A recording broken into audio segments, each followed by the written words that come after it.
Hello, I'm Isaac Hayes III, founder and CEO of Fanbase.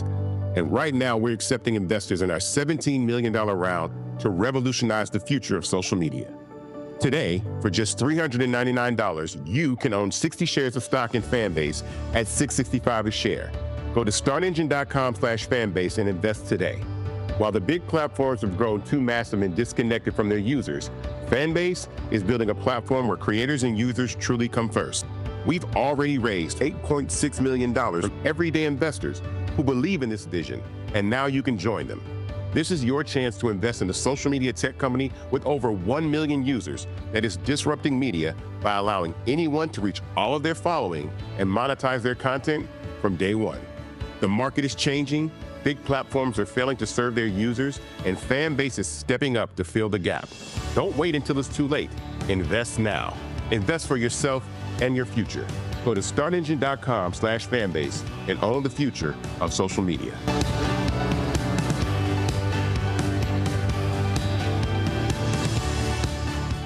Folks, Black Star Network is here. Hold no punches. I'm real revolutionary right now. Support this man, Black Media. He makes sure that our stories are told. Thank you for being the voice of Black America, Roland. Stay black. I love y'all. All momentum we have now, we have to keep this going. The video looks phenomenal. See, this difference between Black Star Network and Black-owned media and something like CNN. You can't be Black-owned media and be scared. It's time to be smart. Bring your eyeballs home. You dig?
Today is Wednesday, March 5th, 2025. Coming up on Roland Martin Unfiltered, streaming live on the Black Star Network. Last night, we saw a liar do what he does best. Lie, lie, lie, and lie some more. We'll talk with Pennsylvania Congresswoman Summer Lee about the Lie Fest. Oh, that's also called the Joint Session of Congress speech.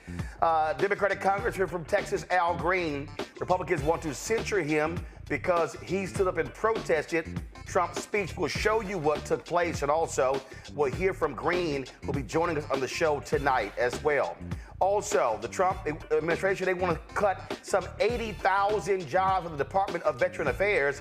We're going to talk to a retired U.S. Army Brigadier General about the impact. Also, folks, so much for us to actually cover.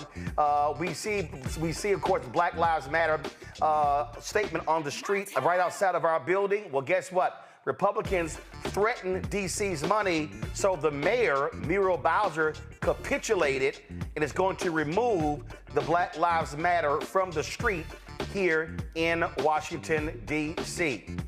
And we'll also remember former Texas State Representative, Mayor of Houston, and Congressman Sylvester Turner, my frat brother and dear friend, who suddenly passed away last night here in Washington, D.C. We'll remember him for his amazing, amazing legacy.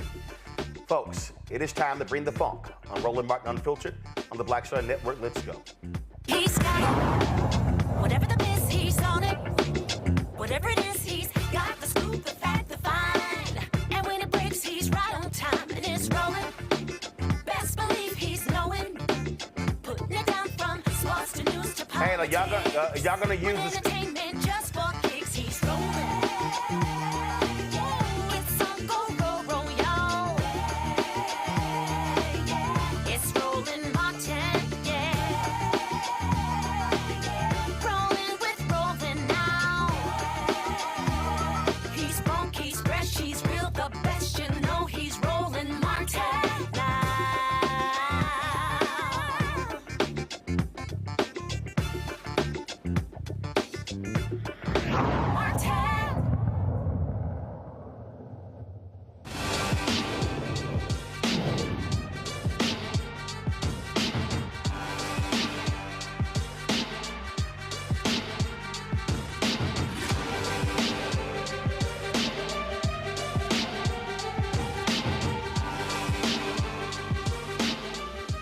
Folks, lots of lies last night from the twice impeached, criminally convicted felon-in-chief, lead insurrectionist, and white supremacist Donald Trump. He stood before Congress, giving the joint session of a Congress speech. Lots of stuff to say, long, frankly, boring speech. And what did he do? Lie. He talked about, he brought back freedom of speech while they also are talking about government censorship. He talked about how the economy under Biden-Harris was awful. It was one of the best economies we've had in half of a century. Now, the Federal Reserve is predicting that GDP is going to be going down because of the actions of him. He wants to crack down on protesters, cut funding for school. He also attacked diversity, equity, and inclusion. And then, of course, during his speech, he celebrates a young black kid who wanted to be an officer by making him an honorary Secret Service officer. That same young black kid fighting cancer, this is the same guy who's cutting cancer research in the federal government. He's a joke. He's a pathetic joke. And Republicans last night looked like idiots, constantly applauding and screaming and clapping. Democrats, most of them on the other side, objecting silently, some holding up signs. People like David Axelrod said it was despicable what Congressman Al Green did. I think David Axelrod's comments are despicable. I'll deal with that later. But right now, I want to talk with Pennsylvania Congresswoman Summer Lee, who joins us right now. Congresswoman, glad to have you here. First and foremost, let folks know. So, what was the strategy of Democrats going into last night? You had some members in pink, some folks dressed in black. You had some had shirts that said resist. Some were holding up signs. A lot of folks were mocking those signs, saying it looked like they were at an auction. And so for folks who don't know these conversations that take place in the conference, what was the strategy last night? Yeah, I'm gonna just, keep it real. I don't know that I necessarily knew what the strategy was last night. I think that when you get down to it, right, we're a caucus of 212 of us, 213 or so of us.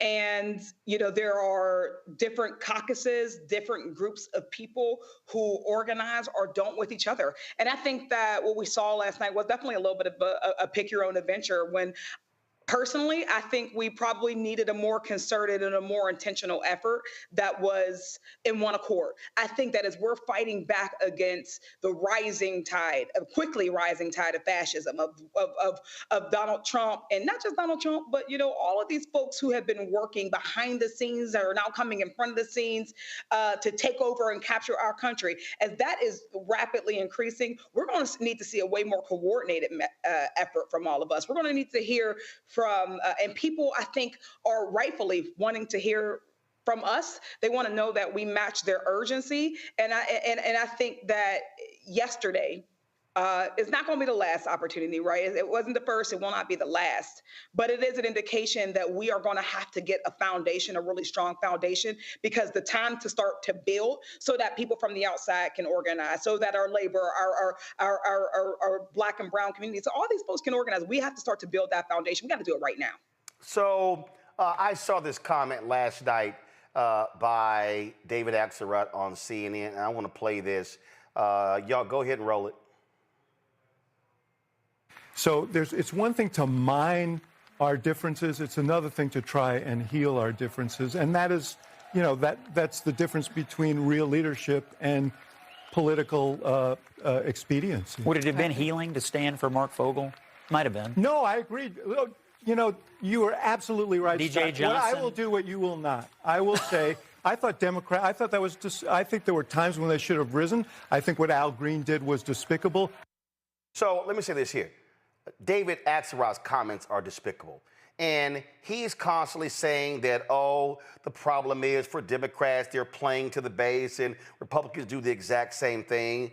I saw what these Republicans did when President Obama was speaking. We saw and heard what they did when President Biden was up there, when they were standing up and yelling as well. And the reality is, one of the reasons why people sat at home last year, because they felt they did not see enough fight. The reality is that Donald Trump didn't somehow just dramatically increase turnout. That didn't happen. He didn't increase turnout among African Americans and Latinos. That was because of the voter participation of those folks actually dropped. And I said it point blank, and I don't give a damn. I said it on Twitter. David Axelrod is full of shit. He has no idea what he's talking about. I actually travel this country. I can guarantee you I speak to far more regular and ordinary people than David Axelrod will speak to an entire year. And what I keep hearing when I travel around this country, they actually want to see people demanding, fighting, sticking up. Now, here's the reality. Republicans control the House, 3-vote majority. Y'all have limited power to stop them from doing what they're doing. Senate Democrats have a lot more power. One senator can hold up nominations and hearings and all sorts of things. But if there's ever a moment where people want to see a pulse, they want to see a heartbeat, it's right now. Period. Listen, there's a cacophony of bullshit that's coming out from people right now. Nonsense.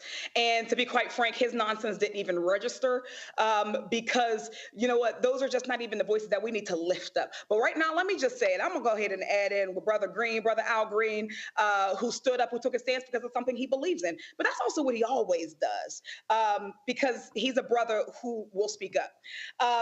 And you're 100% right. We are all going to have to dig deep down and figure that one out because you're right. There are so many people right now who I am afraid are looking at what they're seeing right now and are going to decide that they have no faith in any of us, that they have no faith in anybody who doesn't have the courage to stand up. And that's me included. That's all of us. So right now in this moment, when we're talking about meet the moment, we can both and we will have to both acknowledge that we may not have the House, the Senate, or the White House. But we do have megaphones, we have platforms, we have a mandate from our own people who are looking for our own leadership. And what I want to say right now is that when we think about what the final fail-safe is in a democracy, it's the people. It is the people. And yes, that means that we still need our legislative leaders to stand up. We need our messaging to be tight. We need to look like we're resisting, like we are, like we care, like we understand this. But we need to be doing all of that so that we can empower the real people who are going to move this along, as history has shown us over and over and over again. The civil rights movement happened the way it did, not because Congress finally moved, but because the people moved it. Because there were people on the outside who were organizing, who were agitating, who were boycotting, who were striking, who were doing all of these things at once. And I think that everything we've done in our history and our community is going to lead up to this right now. So I want to be in the voices right now to say that I just feel like we are underreacting. We're underreacting. So whatever Axelrod got to say, he has a vision for America that is different than ours. So because our vision isn't what his vision is, whatever he thinks is, I thought that whole showing yesterday was despicable. I think the whole showing of what Republicans do every day. Right now, I'm watching colleagues, Christian colleagues on Ash Wednesday who want to cut Medicaid. Right. And want to cut Medicaid. People are going to die as a result of the cuts to USAID, and these so-called pro-lifers are not going to say anything. And the thing that also jumps out at me when I hear the Axelrods of the world with their bullshit is this here. And this is my problem. And listen, God bless them, Biden, Harris, they riding together, going to the inauguration. But here's my problem. Too many people in the media, they want Democrats to uphold institutions. They want Democrats to act right. They want Democrats to do what's right. They want Democrats to know you shouldn't do these things. You shouldn't be acting that way. No, we have institutions, the peaceful transfer of power. Yet this son of a bitch, Trump, skips the damn inauguration in 2021. He doesn't come. Melania doesn't come.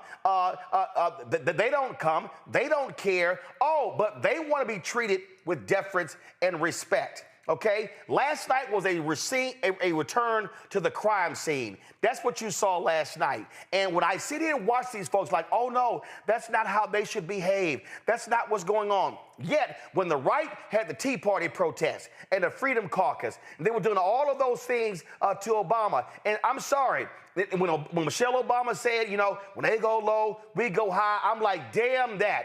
This is a moment where you got to meet force with force. We got to throw that one out, right? That was cute.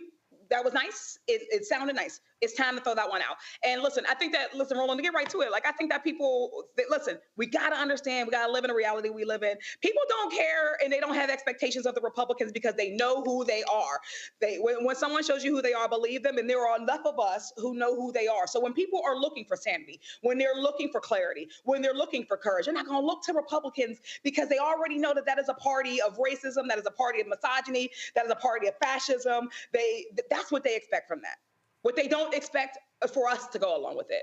They don't expect Democrats to give any space for that. So we have to recognize that people are going to hold us to a higher standard. And instead of us getting or feeling uncomfortable with it right now, it's time for us to stand in it. It's time for us to say, listen, if the democracy relies on the Democratic Party, then that means that we, each and every one of us, the 92%, everybody, we need to hold the Democratic Party to the highest standard, because if it fails in its endeavor, then the democracy fails with it. That means that we need to hold our leadership to the highest standards. That means that we need to hold our institutions to the highest standard. There is very little room for mistakes, little room for us to slip, because if we lose the faith of these people, then we are never going to have the movement that we need to counteract the movement that the Republicans have been working on for decades. Yep. And they have been working on it for decades. So Democrats do got to we do got to grow a spine. We do have to treat them as the criminal party, as the party of hatred and division that they are. We do have to see that they are going to be hypocrites. That's all they know how to do. But I hold me to a higher standard. And after yesterday, that's the standard I'm going to continue. I'm going to hold everybody in my life to that standard. Because right now, when I say that the clock is ticking on democracy, the clock is ticking. And after yesterday, we're not going to get everything right.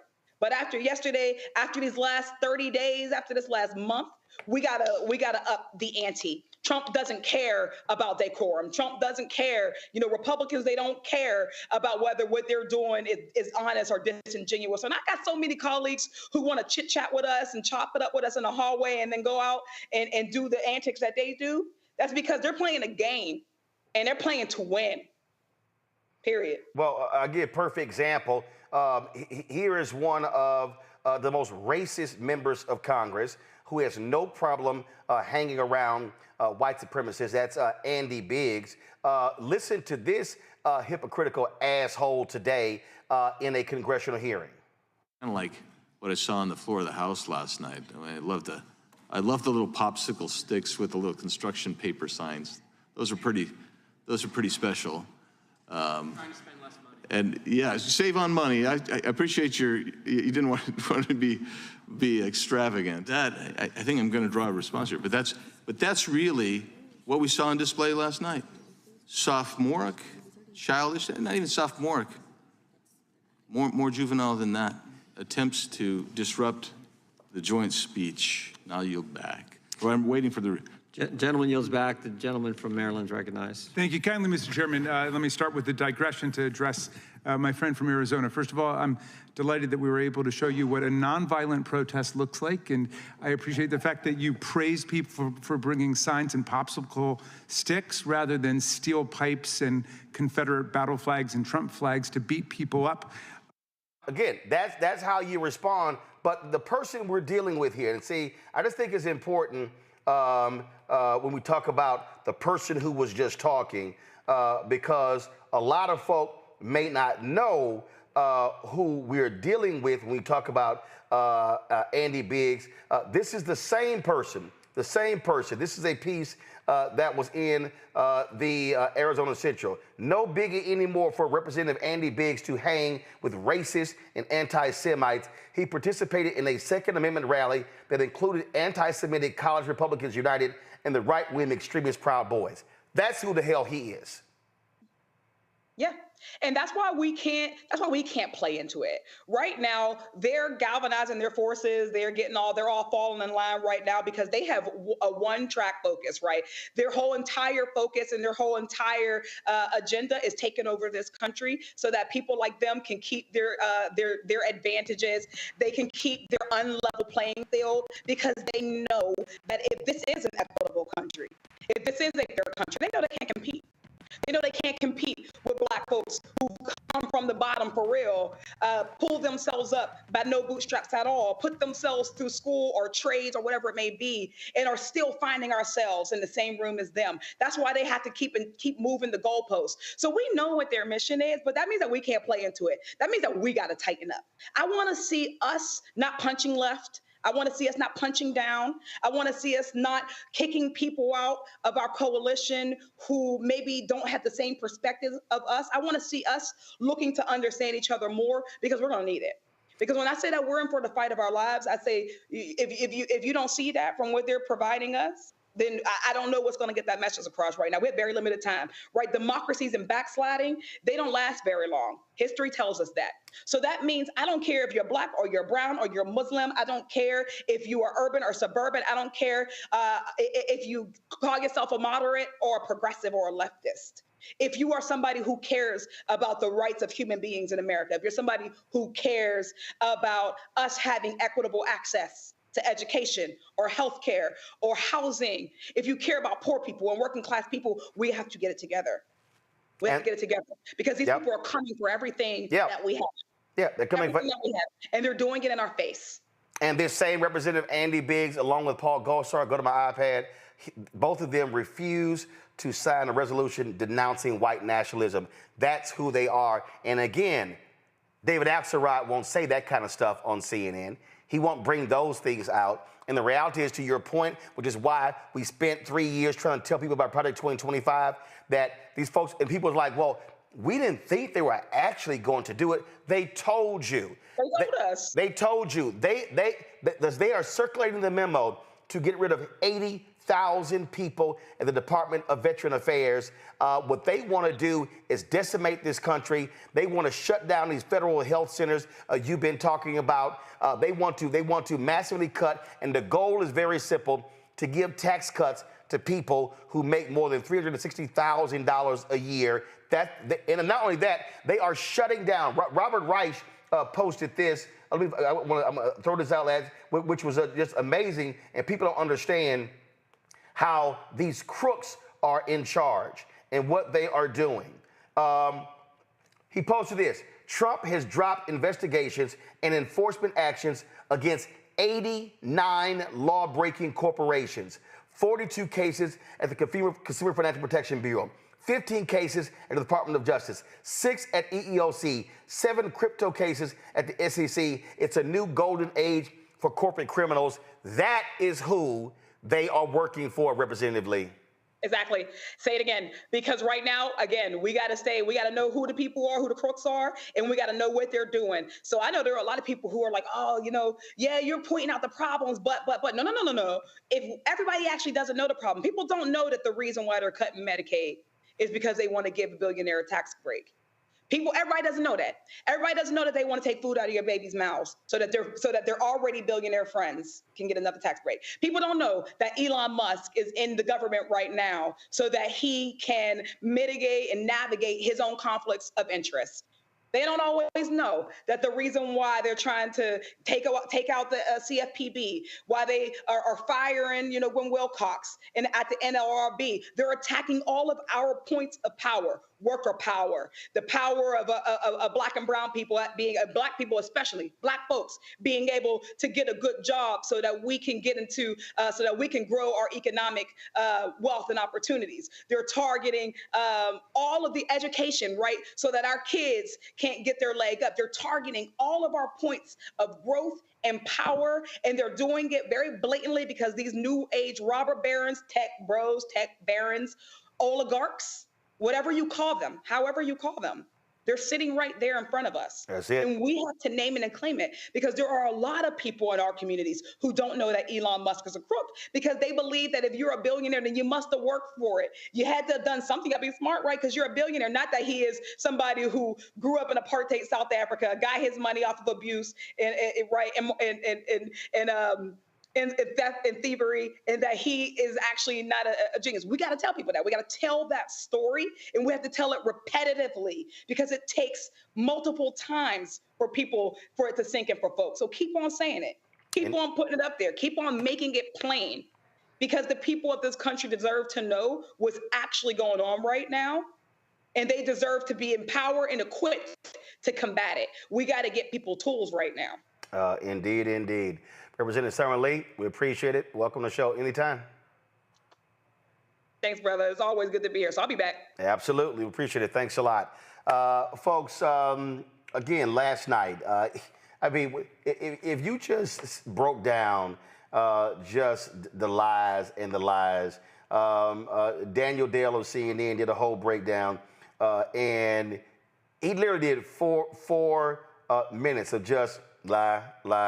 Oh, yeah, he lied about this. Yep, he lied about this. Yep, he lied about this. I mean, that's what it was. And so, to sit there and listen to that, and as y'all know, last night on the State of Our Union coverage, we didn't carry that joke of a speech.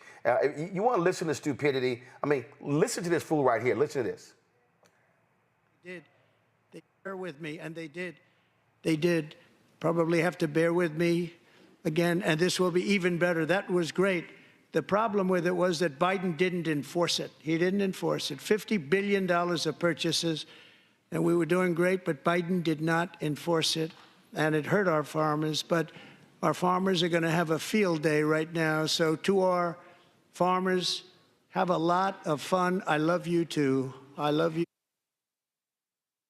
Let me remind y'all the tariffs last time that took place in Congress when Trump was there.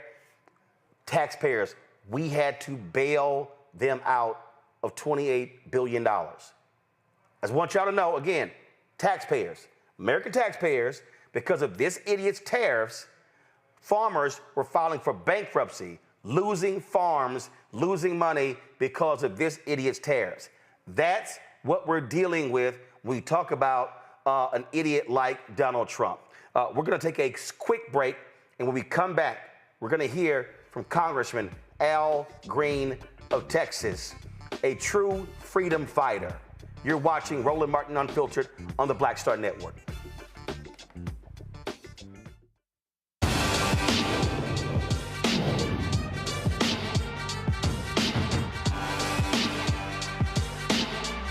Hello, I'm Isaac Hayes III, founder and CEO of Fanbase.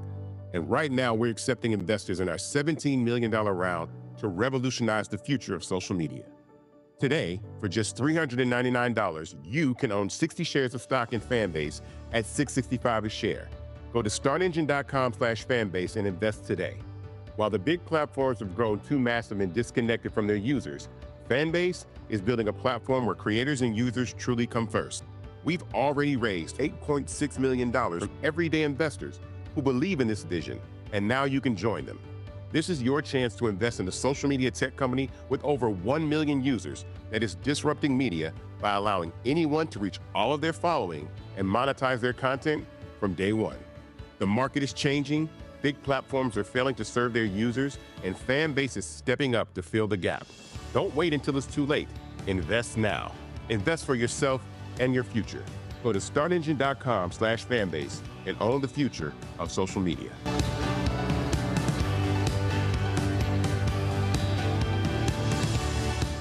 This is Tamala Mann. And this is David Mann. And you're watching Roland Martin Unfiltered.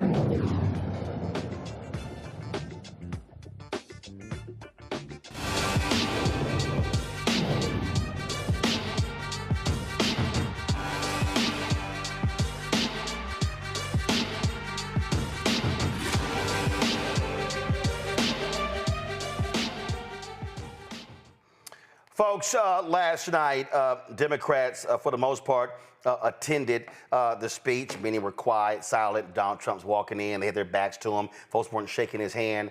But when he started to speak, the twice impeached, criminally convicted felon, insurrectionist, and absolute lying narcissist, when he began to speak, there was only one member of Congress who had the courage to stand up and say, enough is enough. I am not going to sit here and be insulted by this man who returned to the scene of the crime that he led on January 6, 2021. This is what took place last night in the House chamber when Trump was talking, and Congressman Al Green of Texas said, I'm sick of this crap. We won the popular vote by big numbers and won counties in our country.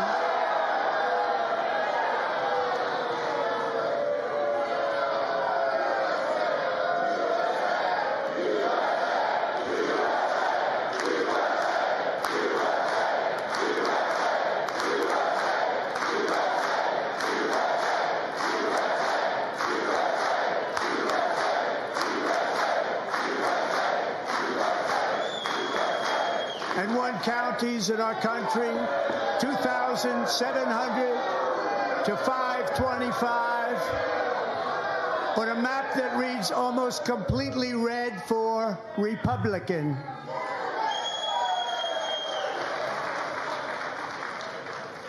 Now, for the first time in modern history, more Americans believe that our country is headed in the right direction than the wrong direction. In fact, it's an astonishing record, 27-point swing, the most ever.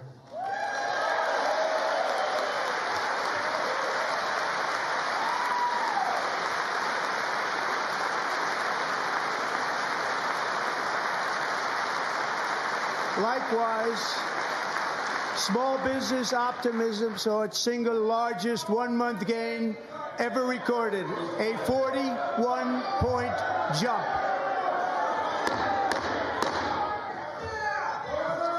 Members are directed to uphold and maintain decorum in the House and to cease any further disruptions. That's your warning.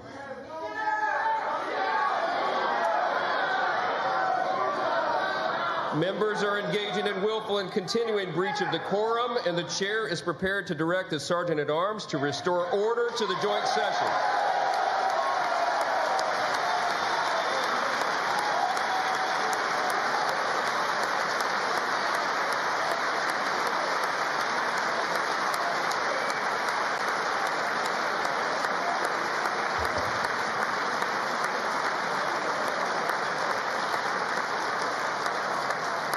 Mr. Green, take your seat.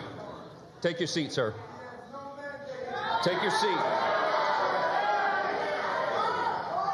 Finding that members continue to engage in willful and concerted disruption of proper decorum, the chair now directs the Sergeant-at-Arms to restore order. Remove this gentleman from the chamber.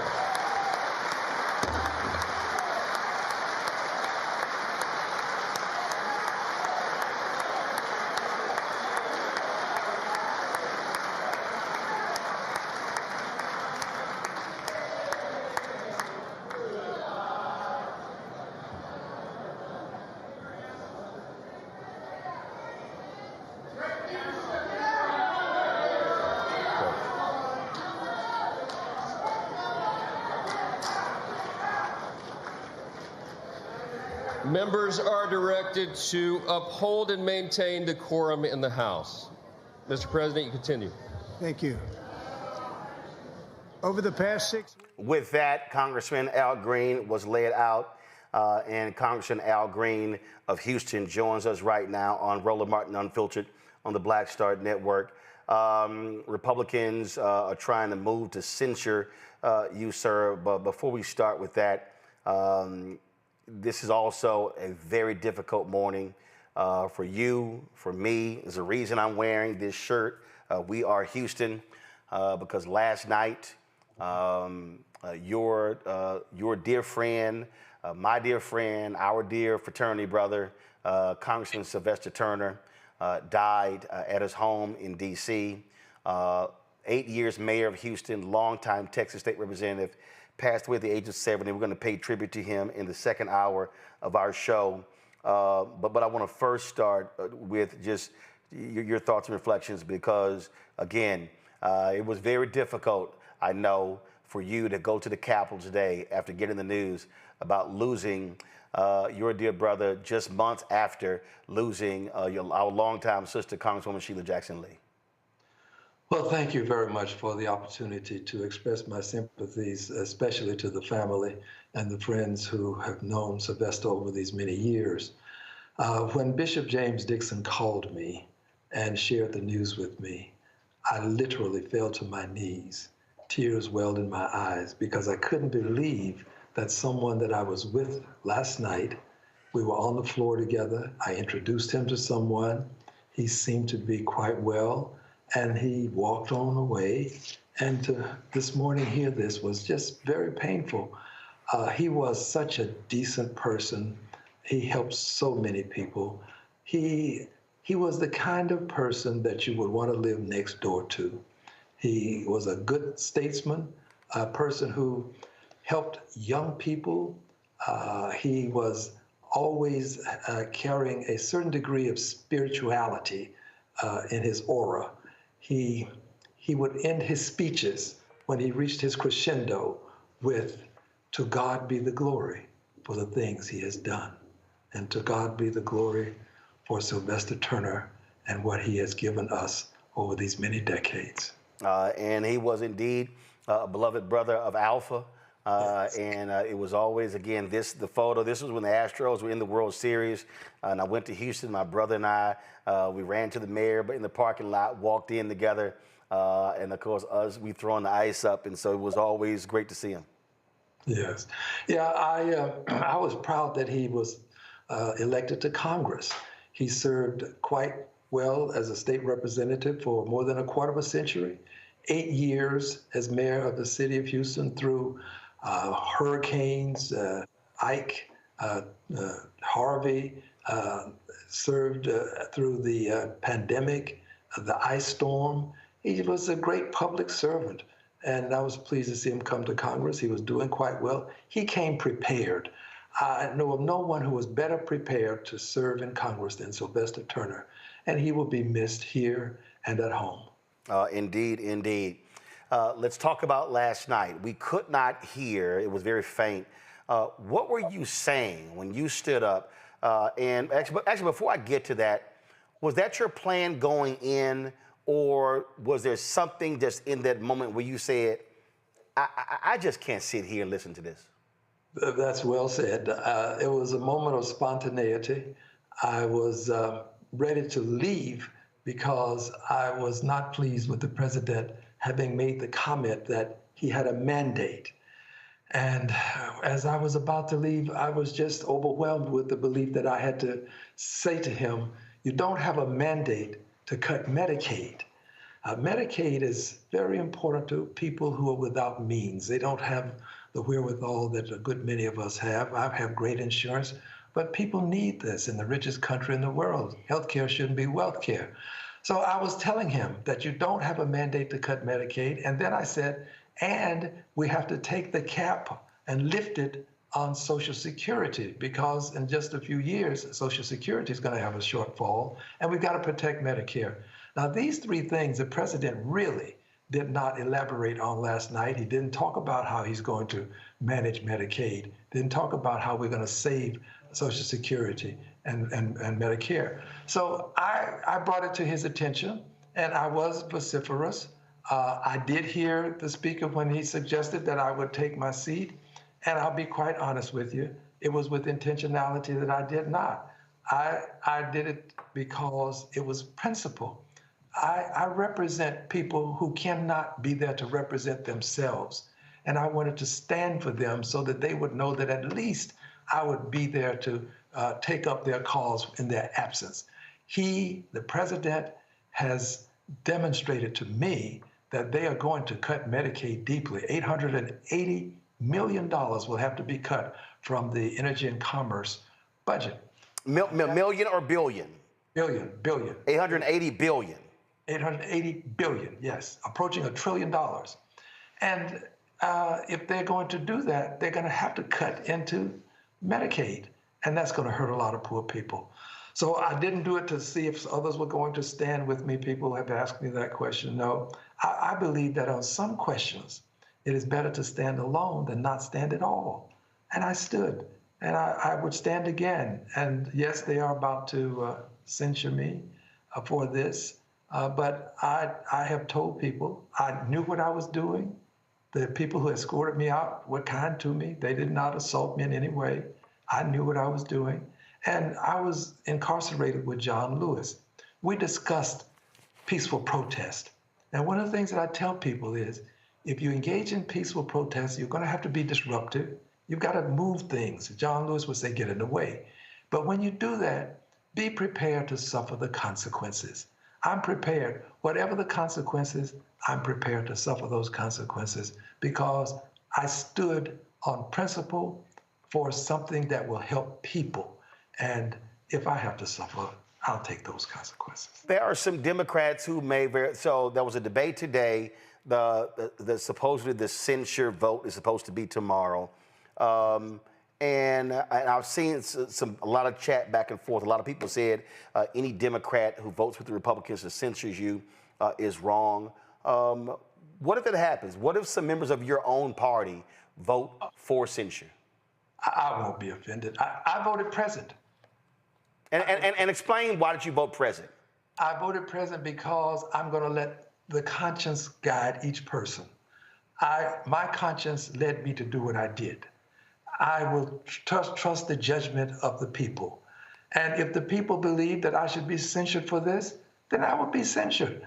And I won't be angry with anybody. I'm not angry with those officers. They were kind and said some nice things to me as we were leaving.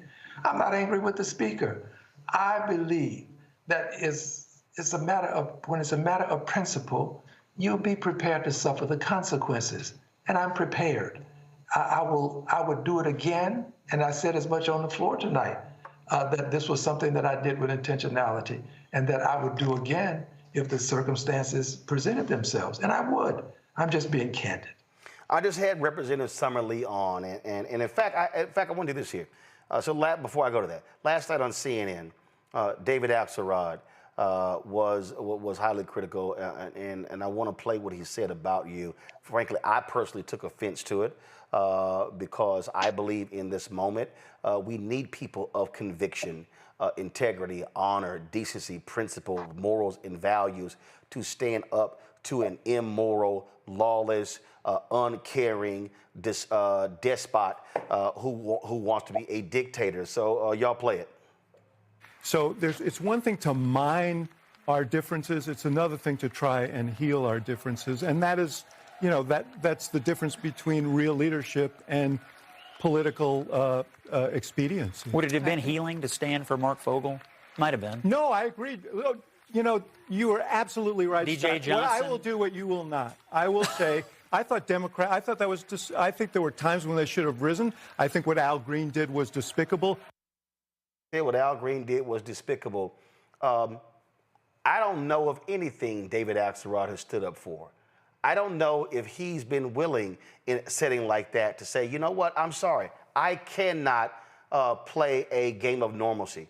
I got to remind people, Dr. King's speech on August 28, 1963 was not called the I Have a Dream speech. It was actually titled Normalcy No More. And that, to me, I think is the problem that I have.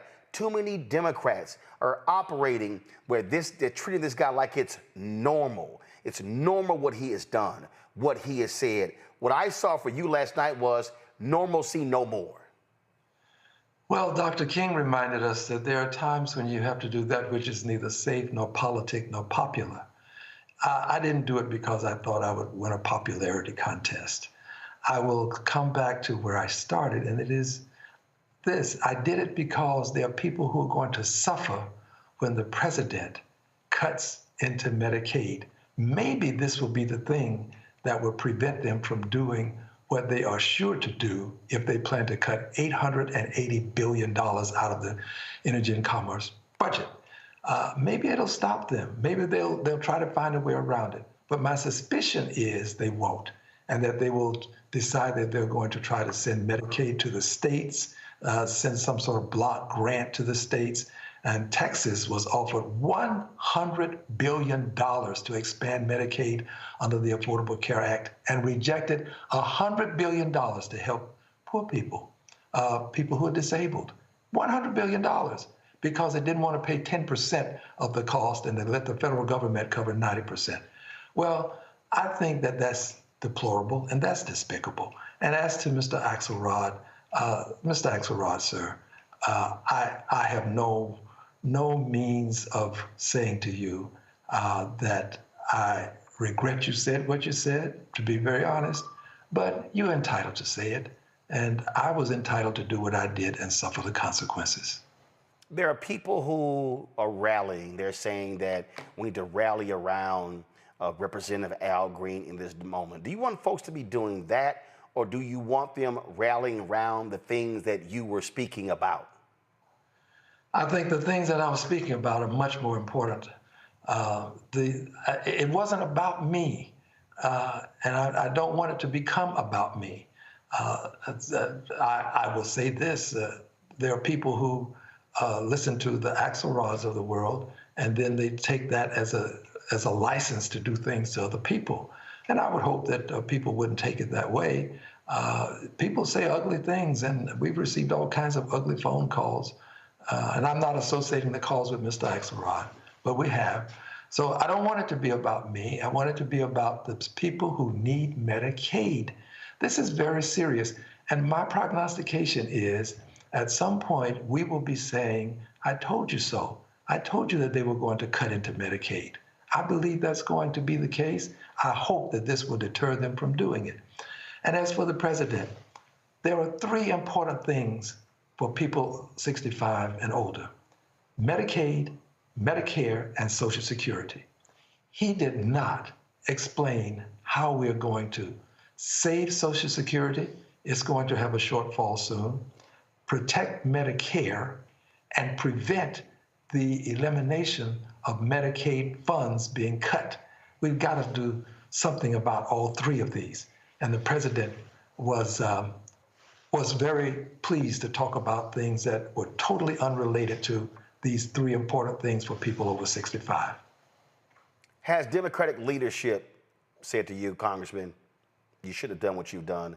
But what do you also want to see House Democratic leaders, Senate Democratic leaders, the Democratic National Committee, and others do in this moment? Because all I keep hearing, I'm hearing people who are like, right on, Representative Green, thank you, somebody who is visibly fighting and standing up. Well, thank you. All of the comments that I've heard have been positive. I didn't seek comments from anyone, but they were all positive, and people came up to me and said positive things. I haven't had any leadership to say anything negative to me. I would hope that people, as a result of this, would focus on Medicaid and pay attention to what's happening to Medicaid, Medicare, and Social Security. That's where the safety net lies in terms of your health care and in terms of your having some semblance of an emolument to cover your needs when you get older and you're no longer working. That's what Social Security is there for. I hope that people will focus on these things. And as for what other people are doing, I think that there are many ways to get to the same destination. This is my way. I will accept others and let them move in their direction without any degree of antipathy or any kind of thoughts that maybe my way is their way. I let them do what they may. I do what I must. And I would do what I did again, not because of the need for attention, but because of the need for people to have medical attention when they are poor and they cannot afford what I have. I have the best medical attention that a person can get. My medical care is excellent. I want that for everybody in the richest country in the world. Healthcare should not be wealth care in this country, and we've got to change that. Let others do what they may. I do what I must. Indeed, indeed. Congressman Al Green, my brother, it's always good to see you, good to talk to you. Thank you for standing up, for raising that cane, and letting folk know how you feel. And in these moments, I believe a lot of people are encouraged to see you do what you did, because they said, man, at least somebody is showing some emotion and caring.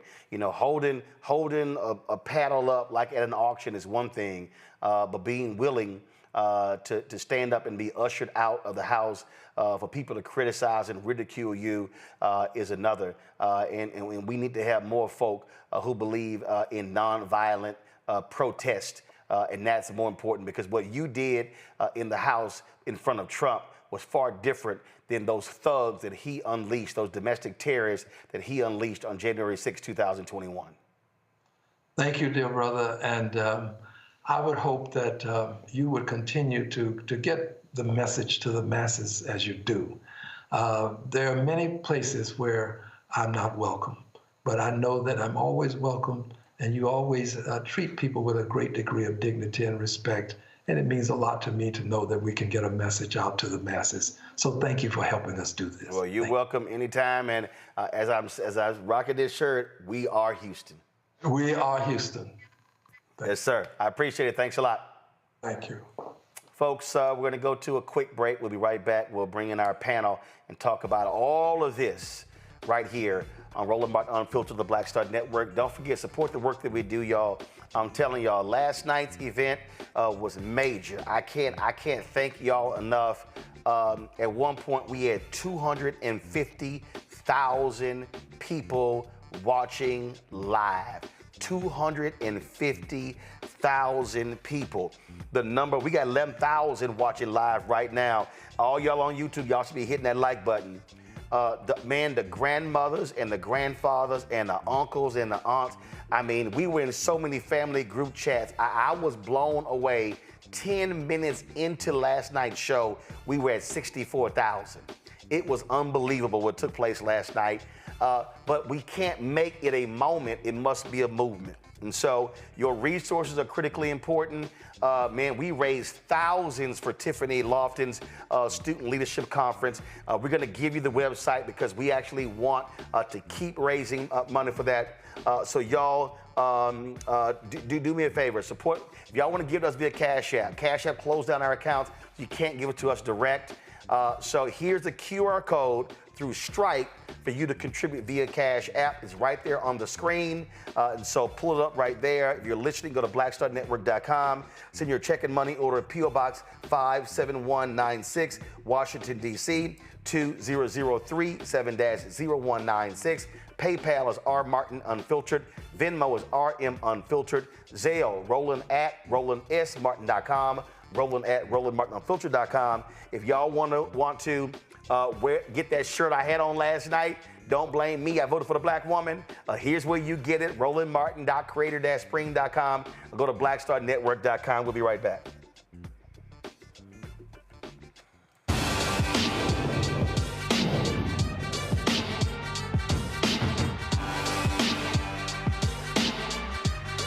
Begin tonight with the people who are really running the country right now. Now, Trump is often wrong and misleading about a lot of things, but especially about history. Donald Trump falling in line with President Elon Musk. In the wake of the unsettling news that MSNBC has canceled Joy Ann Reid's primetime show, The Readout, Roland Martin and the Black Star Network would like to extend an invitation to all of the fans of Joy Ann Reid's MSNBC show to join us every night to watch Roland Martin Unfiltered, streaming on the Black Star Network for news, discussion of the issues that matter to you, and the latest updates on the twice impeached, criminally convicted felon-in-chief Donald Trump and his unprecedented assault on democracy, as well as co-president Elon Musk's takeover of the federal government. The Black Star Network stands with Joy Ann Reid and all folks who understand the power of black voices in media. We must come together and never forget that information is power.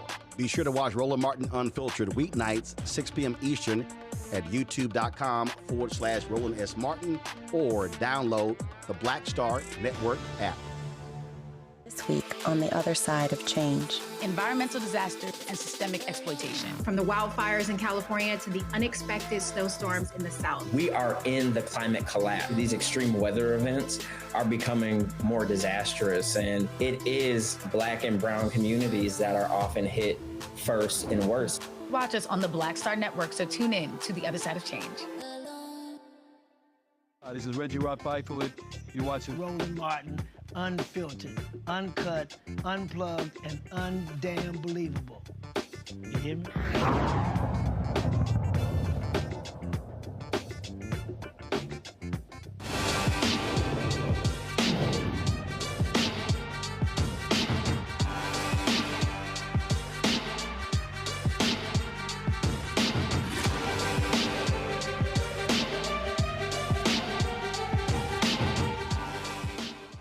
Bring my panel, Rebecca Carruthers, Vice President of Fair Election Center out of Washington, D.C., Daniel Blackman, former Biden appointee and founder of Renaissance 94 out of Atlanta, Dr. Julian Malveaux, economist, president, Emerita Bennett College, author of Surviving and Thriving, 365 Facts in Black Economic History out of D.C. Glad to have all three of you here. Rebecca, I want to start with you. You heard what Congresswoman Summer Lee said, Congressman Al Green. This is a moment, I believe, that people, as I said, they want to see a pulse. They want to see some fight. They want to see, frankly, Democrats. I've heard people, someone said to me, Democrats need their own Tea Party movement. That they want to see some folk who are willing to put something on the line and not play the go along, get along game. You know, Roland, it's not that the Democratic Party needs to have a Tea Party movement. The people in this country needs to have a Tea Party movement. Because one thing about the Tea Party is for a while they did act independently of the Republican Party until they started to merge. And so just looking at this and then even hearing the words of David Axelrod, it just made me think of what it looks like for white supremacy to show up. You have Representative Al Green, who's standing in the gap in Congress, standing up to a president who is looking to go after the least of these in this country, who is looking to do things that many Americans do not support and other folks find to be corrupt. And some of the courts have said it is illegal or unconstitutional for some of the president's actions. And you have someone who is willing to stand up. But then you have David Axelrod, who directly benefits from white supremacy, who directly benefits from the system. He is more outraged and is calling out the person standing up in this moment rather than the outrage of the proposed budget cuts to Medicare, to Medicaid, to Social Security that this president has outlined. And then finally, I'd like to say, Roland, congratulations on last night. I want to point out the reason why it's so important in this moment. Last night, you kept referencing Nehemiah and building the wall. Being a good Christian girl who was raised Kojic, one of the things about the story of Nehemiah that keeps coming to mind is there's a constant refrain in the book of Nehemiah and talks about, and the people had a mind to work. So it's not even about the Democrats right now. It's about the people. As the people, we have to have the mind to work in this moment and move forward and force lawmakers to do right for this country. Absolutely. And so it was a great night. But as I keep saying to people, we have to build upon what took place last night and not just see it as just one thing. Daniel, again, this moment that we are in, when we look at these cuts and we see these polls and people and Trump stuff, oh, the American people love what we're doing. Folk are about to find out how they're going to be impacted by these massive cuts in these changes. And this is not a moment for people to be silent. Not at all. And Rebecca stole a lot of my thunder. I do want to congratulate you, Roland. I think last night was a part of what I think people have been waiting for, not just opposition, but people have been waiting for there to be a discontinuation of normalizing unnormal behavior. And I think where we are today, I want to absolutely agree. The same people that echo the sentiments of what Congressman Lewis stood for are the same ones that tear down the character of those who walk and march in his spirit. And I want to thank Representative Green for his work and for all he's done. Now, to your point, folks are going to feel it. I think most people don't realize that 30% of the federal workforce, they're veterans, right? We're not just talking about losing people or disrupting a workforce that we'll be able to recover from. What the Republicans are doing right now under the Trump administration is potentially setting us back an entire decade, if not more, by removing positions that are not just critical to the federal government operating. I mean, we saw it a few weeks ago when they removed staff from the nuclear side that ultimately they had to scramble to rehire. We're not going to have a my bad moment long enough for us to be able to recover at a scale that this country won't feel it. And I'll tell you right now, if we continue in the trajectory that we're going, it won't just be an economic challenge. It'll be a national security risk across the board, not only with our federal government, but it'll tremendously impact the way we're able to respond. We're going in to one of the largest projected hurricane seasons we've seen in a long time. And you look at what happened with Noah and them cutting a significant number of individuals that work. I think the number is somewhere around 80,000. I mean, I don't think people understand. This is the 20-year anniversary of Hurricane Katrina. Imagine if we faced another Katrina with a lack of first responder emergency management and individuals that can respond to this capacity. We're going to find out really quickly how essential those workers are. Julianne? Roland, first of all, again, I want to echo my fellow panelists in congratulating you on last evening. I was toggling between you and I was halfway watching that man, halfway.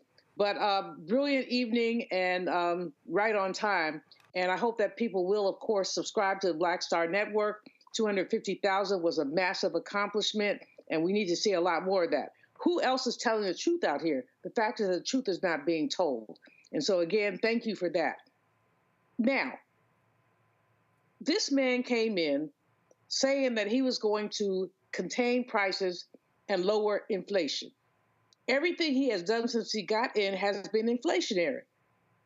Tariffs are inflationary. When you put a 25%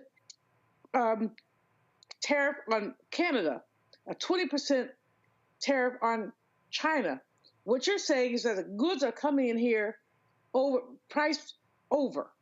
Now, some manufacturers will eat it, but many will not. Why should they?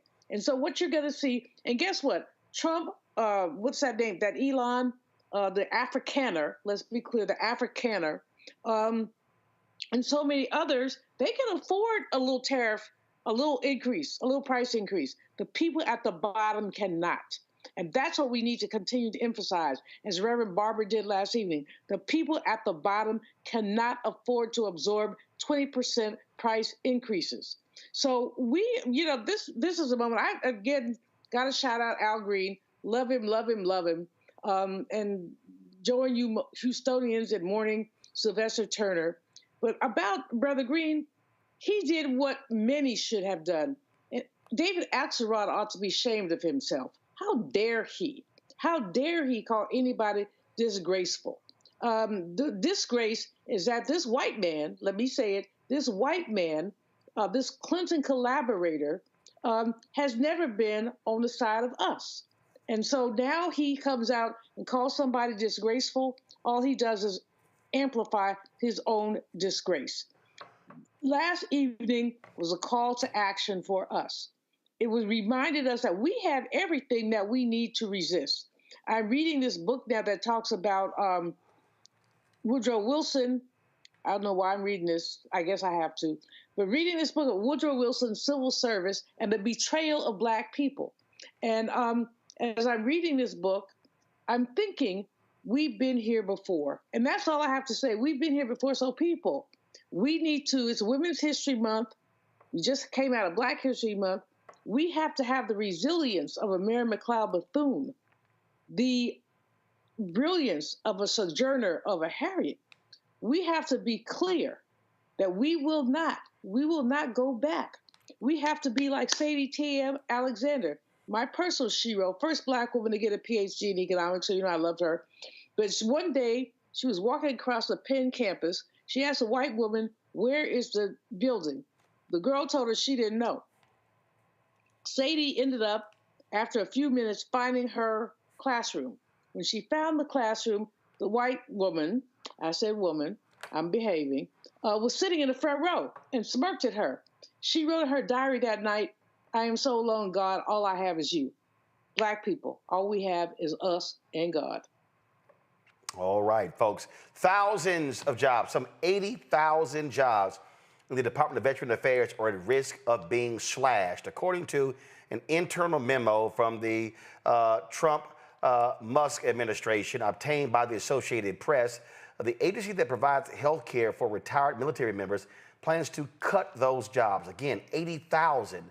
Those job cuts are going to affect employees as well as the VA, as the VA scaled up to its workforce during the Biden administration and to accommodate veterans impacted by burn pits under the 2022 PACT Act. Trump lawyer Alina Habba told a reporter, frankly, how they really feel about veterans who work.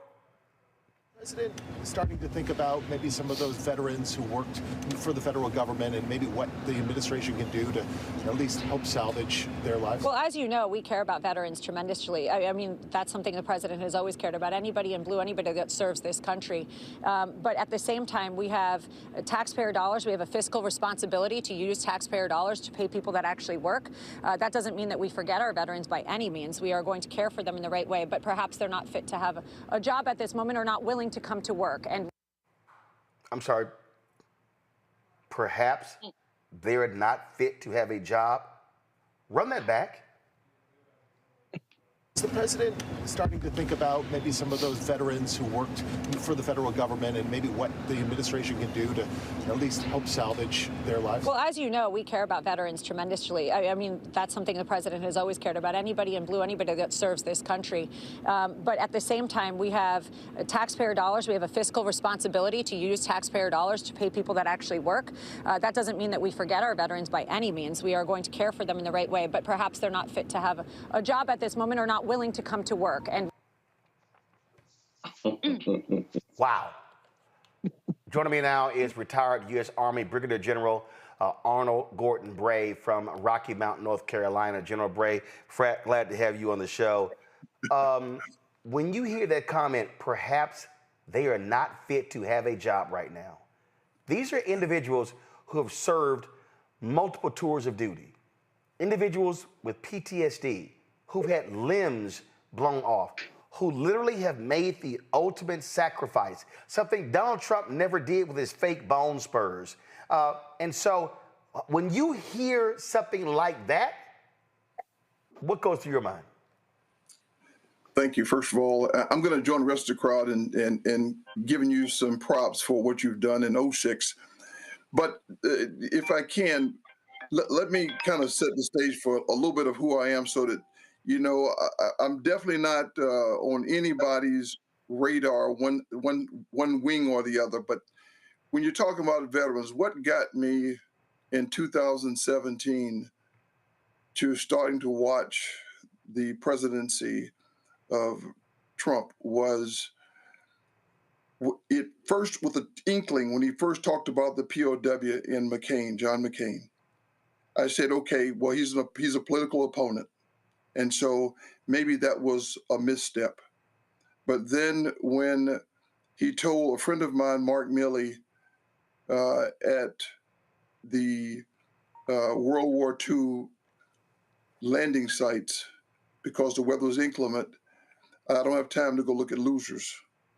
And then when he told Kelly at his son's graveside what was in it for him, I knew that one of the values of loyalty, duty, respect, selfless service, honor, integrity, and personal courage that was ingrained in me, and regardless of service, some of those characteristics, I got concerned.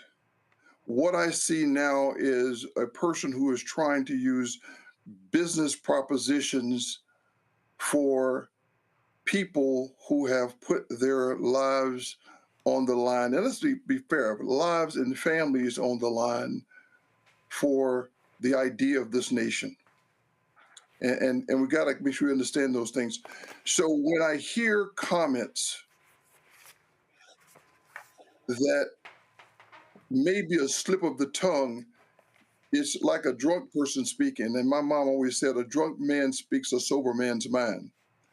And so I think what I'm hearing is the absence of conscience of who you're dealing with.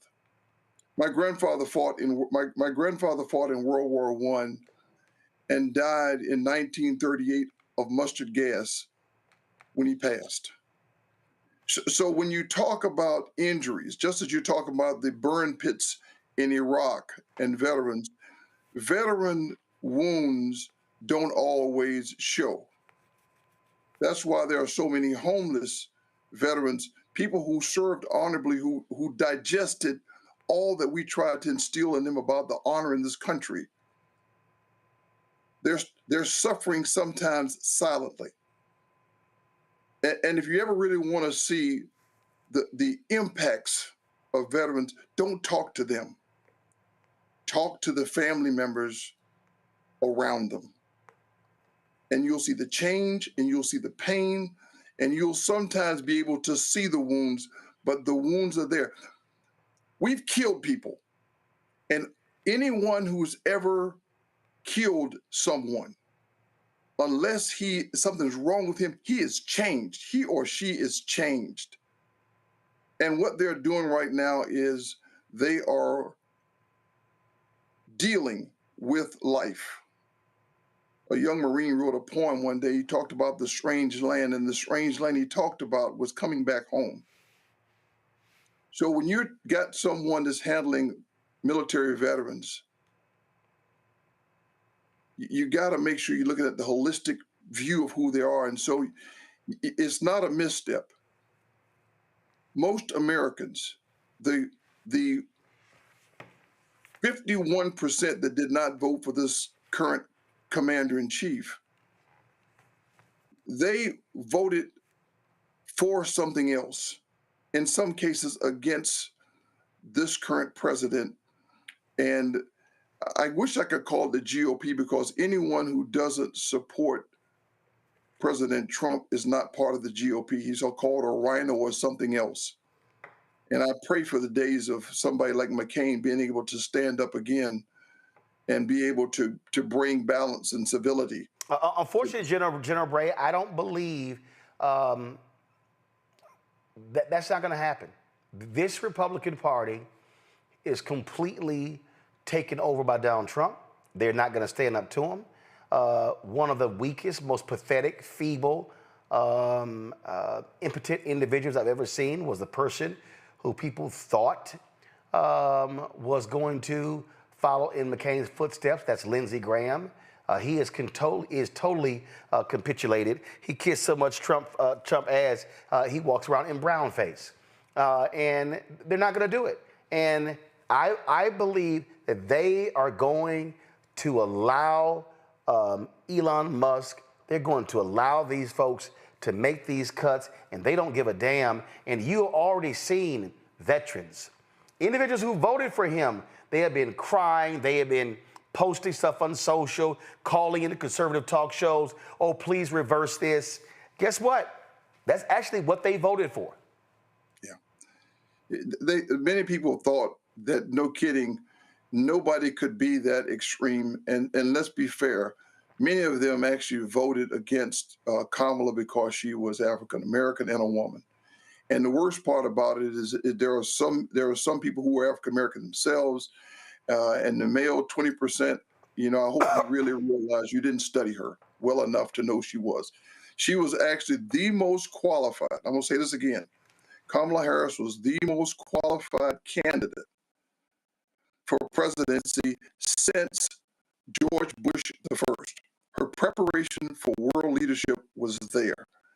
And so we didn't let her be who she was, and we didn't promote her for the holistic view that she carried for this nation and the fact that she's a product of this nation. But so that's my shout out to her, and thank you for being who you were and for putting your name in the hat to be our president. So, but I'm a member of the 3M Club. That means Mandela, Malcolm, and Martin, of course. Those three people carry what I carry with me, both to combat and as a citizen that Ronald Dellums described me with more power, because now I am a civilian citizen of the United States. And so now I have the opportunity to, one, speak without denigrating my commander-in-chief, but rather talk to my commander-in-chief as a citizen and provide hopes with providing him the idea of those three. One is I carry the hope of Martin. I carry the belief and fire and fight of Malcolm to not rest because.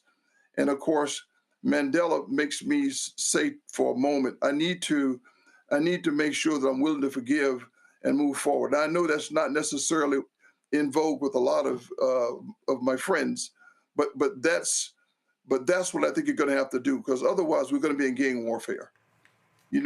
We're hearing it. This last night really just stunned the crap out of me, because we got folks talking about embarrassment and talking about how it was an embarrassment. The reality is that in some cases they are reaping what they have sown since McConnell stood up, and before Obama ever took the mantle as commander-in-chief, he said his whole job was to ensure he's a one-term president. That, in my mind, was the greatest trigger of change in our politics from an overt level. And so now you have the folks right now who are trying to be vindictive in their minds because they think this is something new. But if you look at the persons who looked at Obama and called him a liar in public and chanted him down or tried to chant him down, but because President Obama would not succumb to the platforms that they wanted him to represent, he tried to lead a nation. And even those that pushed against him cannot deny the civility that he brought to the position. He was a commander-in-chief. Like him, love him, whatever. He was a commander-in-chief, and he listened to his staff, and he made decisions. That's what you really want to have in a commander-in-chief. And oh, by the way, he never made it about him. It was about the nation, about our people. And for those that don't know, the greatest increase of dollars to our military forces actually occurred under President Obama. The increases you'll see now, and that happens under most of the administrations that are not Democratic, they have been for that part of the funding that goes to systems, and systems mean businesses. What are you, I mean, look, y'all have chat discussions, all kinds of stuff like that. What is being said among veterans with what they are seeing right now? Yeah, there's an element of concern from many veterans, because what people don't realize is that when you first join the military, you take a oath of allegiance to the nation, and part of it says, to the President of the United States and to the orders of the officers appointed over me. After you get more senior and you actually get into a position of authority, and it's the same one, by the way, that the congressional leaders take.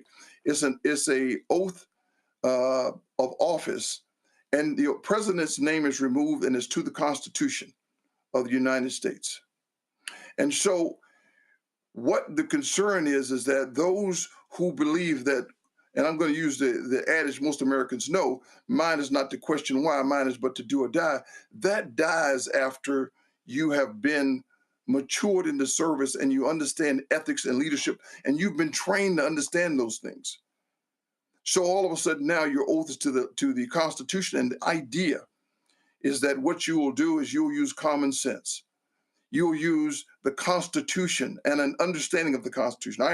I read the Constitution once a quarter. I read the Declaration at least once a month, because those are the foundational documents that drive my thought process, that give me that hope I talk about from Martin, that talks about, it's the same document that every time if you listen to folks like Martin Luther King Jr., he uses that source document for this idea of a nation that we're supposed to be. We are a great experiment, still in production, still trying to validate some of the ideas and thoughts. But we are still in this experiment, and we are still able to use those ingredients to go forward. So that's what I use, and that's what many of our veterans are concerned, that some of our people in formation are still thinking theirs is not to question why, theirs is but to do or die. And they're in leadership positions. And it changes. And one of my British counterparts gave me the best colloquial expression of what that's supposed to feel like. And that is, Her Majesty made me a major that I might know when to disobey. And see, that is what happens inside of most of our formations, contrary to popular belief. In our uniforms, there's great discussion about all that we do. And there are free-thinking, brilliant minds who are debating an issue.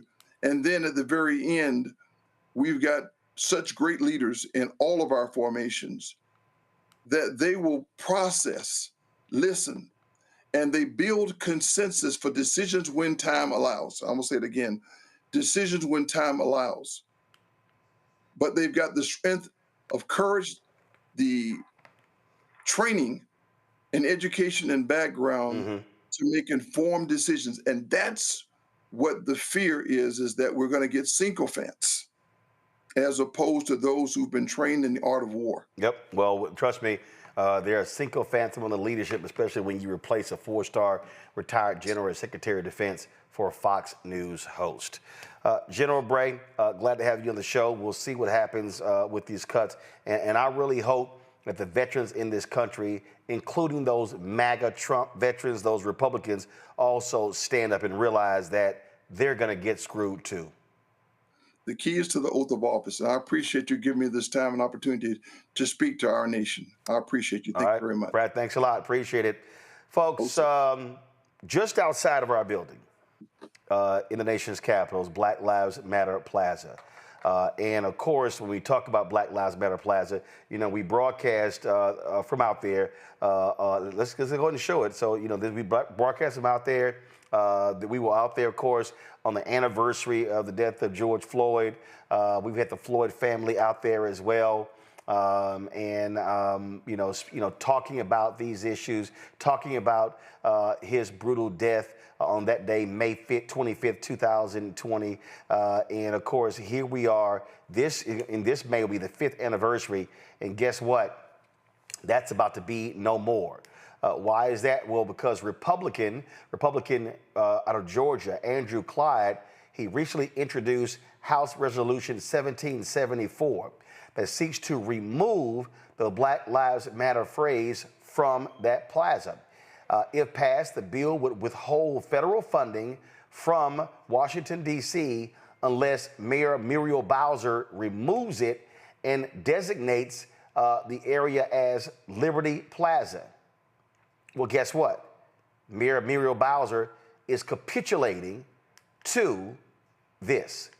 Quote, "We have long considered Black Lives Matter Plaza's evolution, and the plaza will be a part of D.C.'s 250 mural project, where we will invite students and artists to create new murals across all 8 wards. The mural inspired millions and helped our city through a very painful period, reflecting on how the Black Lives Matter mural became a symbol during the protests against police brutality in 2020. But now we can't afford to be distracted by meaningless congressional interference. The devastating impacts of the federal job cuts must be our #1 concern. Our focus is on economic growth, public safety, and supporting our residents affected by these cuts." That was the statement that she released.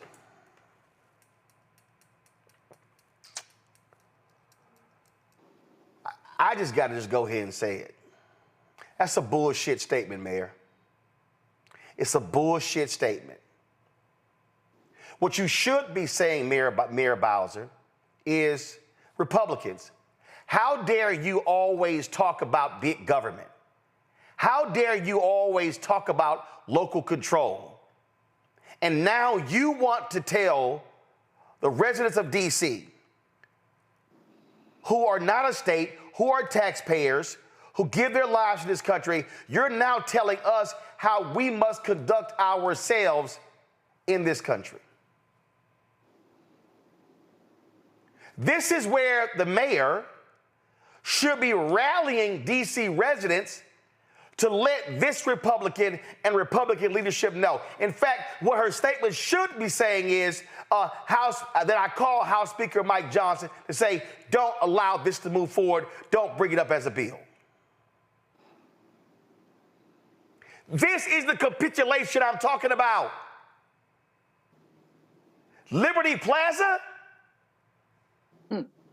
That's what they want? And that's the statement? Now, well, you know, the job cuts are #1 priority. I understand #1 priority. But damn it, what's #2, 3, 4, 5, 10, 20? What about the dignity of standing up for something? And let's be real clear, that wasn't meant to be temporary. And we know that. We know this. What this is, we gonna make y'all do whatever it is we want y'all to do. Bend over. Do what we want. We can run it. That's all this is. They're not fooling us. We know what they're trying to do. They've always used Washington, D.C. for their own purposes. They've always done that. And see, when I think about my native Houston, this is just outside of my high school, Jack Yates High School, where I graduated from, where George Floyd graduated from. And what they are saying is, so this is one Republican from Georgia telling D.C. how it should operate, and the mayor, we're just going to go ahead and give in. I'm sorry, Julian. I expected more fight from Mayor Bowser than this. You know what, Roland? So did I. I understand where she's coming from. I'm extremely and profoundly, as a D.C. resident, a victim of gentrification that I've called the mayor out on a number of times because she never met a gentrifier she didn't want to slow dance with. I'm disappointed. I do understand her reasoning. $300 million on the line. The district's finances are funny. She did go and kiss the Trump ring, and she welcomes workers back down to downtown, which has been relatively deserted at times, like lunchtime when, our restaurants, depend on patronage. But I think she had other options. I don't think she needed to capitulate so quickly. And I think the capitulation really speaks poorly as we look at the other mayors who have been called in. Brandon Johnson from Chicago, Eric Adams has already capitulated just to stay out of jail. That's another story. The other Brandon from Baltimore, but the sanctuary cities mayors who are also being asked to capitulate, and some of them will and some of them won't. But here's what we know. If we all capitulate, we have nothing. And so, as I said, I appreciate Mayor Bowser, but I'm disappointed with her action, especially taken so quickly. Why you have to do it right now? Can't you wait a minute, girlfriend? Come on. Oh, but Rebecca, something at least deserves some kind of pushback, not just, okay. Exactly. Shout out to Councilmember Robert White, who actually spoke out about this last night in opposition to the mayor's decision. Here's the bottom line. To tell me that my Black Lives Matter is only temporary, to tell me that my Black Lives Matters is just a mural within the city that has so rapidly gentrified since I've lived in D.C., and to where it's no longer Chocolate City because the rapid violence of gentrification in DC. I think that's what people need to understand, that gentrification is not just displacement, it is violent displacement. It's literally removing generations of people from where they lived. Like, if this was a Key and Peele sketch, like if I was pitching to them, I would say, you know what, if you're going to tell the story of DC, have a bunch of murals of Black people all around the city. And those are the former residents who used to live here. And then maybe at night they could come out and play around. And that's the thriller. That's the horror of what's happening within DC, because many of the historic Black areas of DC are no more. But yes, you really can see murals of Black people in some of those neighborhoods where Black people used to live. And now they no longer do they live there, but they're no longer welcome there. And it's very unfortunate and it's very sad. Here's the thing. History teaches us that appeasement to authoritarian never works. It never ends successfully. And so I can't even respect someone at first pushback. All of a sudden they roll over. And in essence, the city deserves a strong leader, a leader who will speak truth to power. It's one of the reasons why, I said even at the top of the show, we can't rely on political parties here. And remember, all power to the people. It has to be a people-led movement. The people have to push back because, unfortunately, we are seeing leaders, just like this decision that Mayor Bowser just made, that are making the wrong decisions in this moment. Daniel, this was June 7th, 2020. This is a story that was on CNN. Civil rights icon John Lewis calls Black Lives Matter mural a powerful work of art during visit with D.C. Mayor. Remember, he actually visited this mural when he was dying from pancreatic cancer. In fact, this is a tweet that the mayor had actually posted, and this is a photo of him overlooking that. Maybe Mayor Bowser needs to remember this. Mm-hmm. Yeah, I mean, not only does she need to remember this, but I think those of us who are in Georgia are familiar with Mr. Clyde, who's not only an election denier, not only fought against shelter in place throughout the state of Georgia, is one of the same individuals that wanted to help lead the effort in Fort Benning. I mean, I grew up, my father was in the United States military. Fort Benning was named after a Confederate general, just like Fort Bragg. Both of those names were changed under the previous administration, and Fort Benning became Fort Moore. And now under the new leadership, we're spending more time talking about a street that was birthed out of not only the violence of gentrification, as my dear sister just mentioned, but a street that was laid on the backs and the blood of many civil rights leaders at a time where we're now seeing, and I hate to keep on bringing his name up, but Elon Musk liking a tweet, about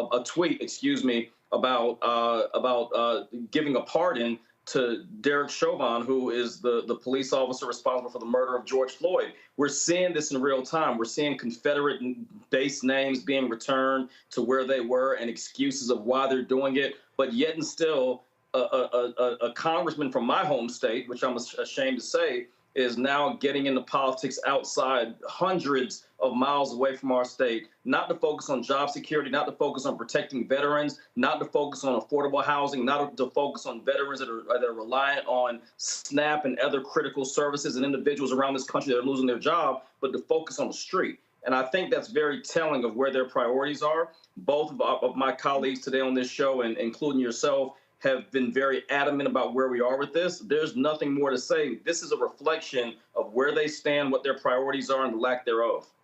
Indeed, indeed.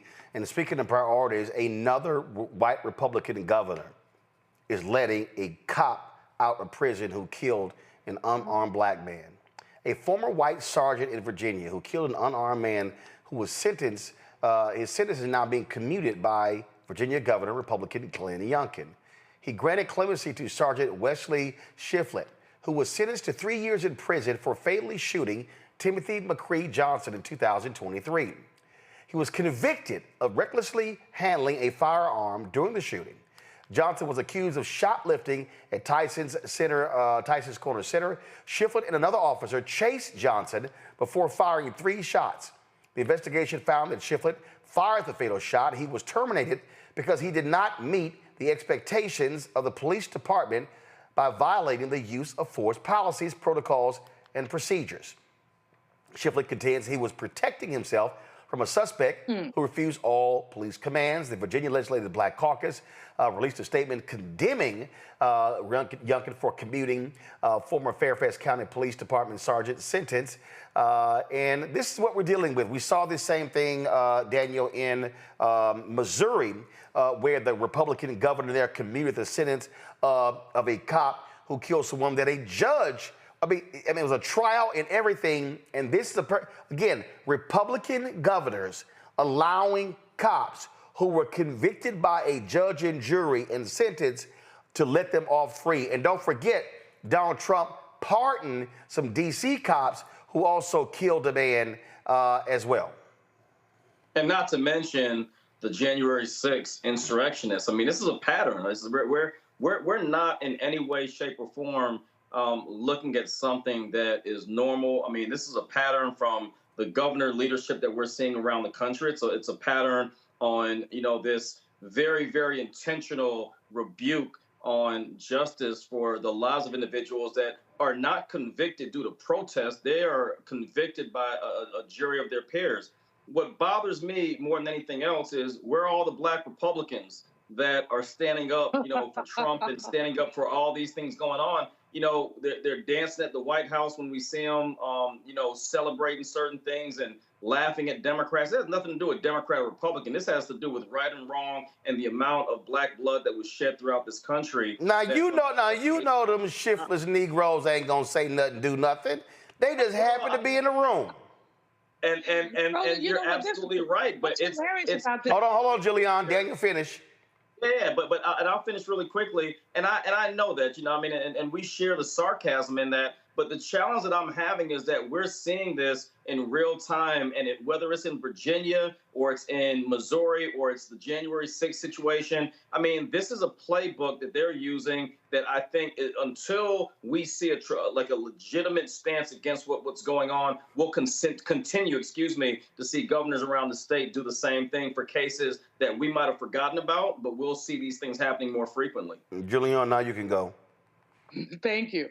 Well, we've seen jury nullification. We have seen white juries basically absolve white people for killing us. We've seen it time and time again, and here we go again. I'm not surprised about any of this Youngkin, Klan member, quite frankly. And there's so many others. I mean, our colleague Lauren has documented what's been happening in Virginia.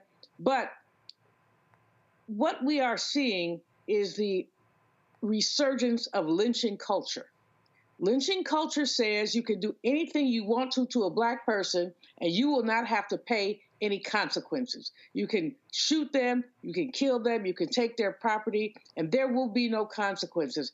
And under the Biden-Harris administration, there were a few consequences. Under the Obama-Biden administration, there are a few consequences, not enough, but a few. Now this orange man, this convicted felon, rapist, etc., he's saying, I want to absolve all of that. I want to go backwards so that in our history books, this will not be reflected. So we're not surprised, we're chagrined, but I'm happy that you segued this from the Black Lives Matter to this, because basically what they're trying to say to all of us is that Black lives do not matter. And we got time enough for them. We will resist. We will resist. Rebecca?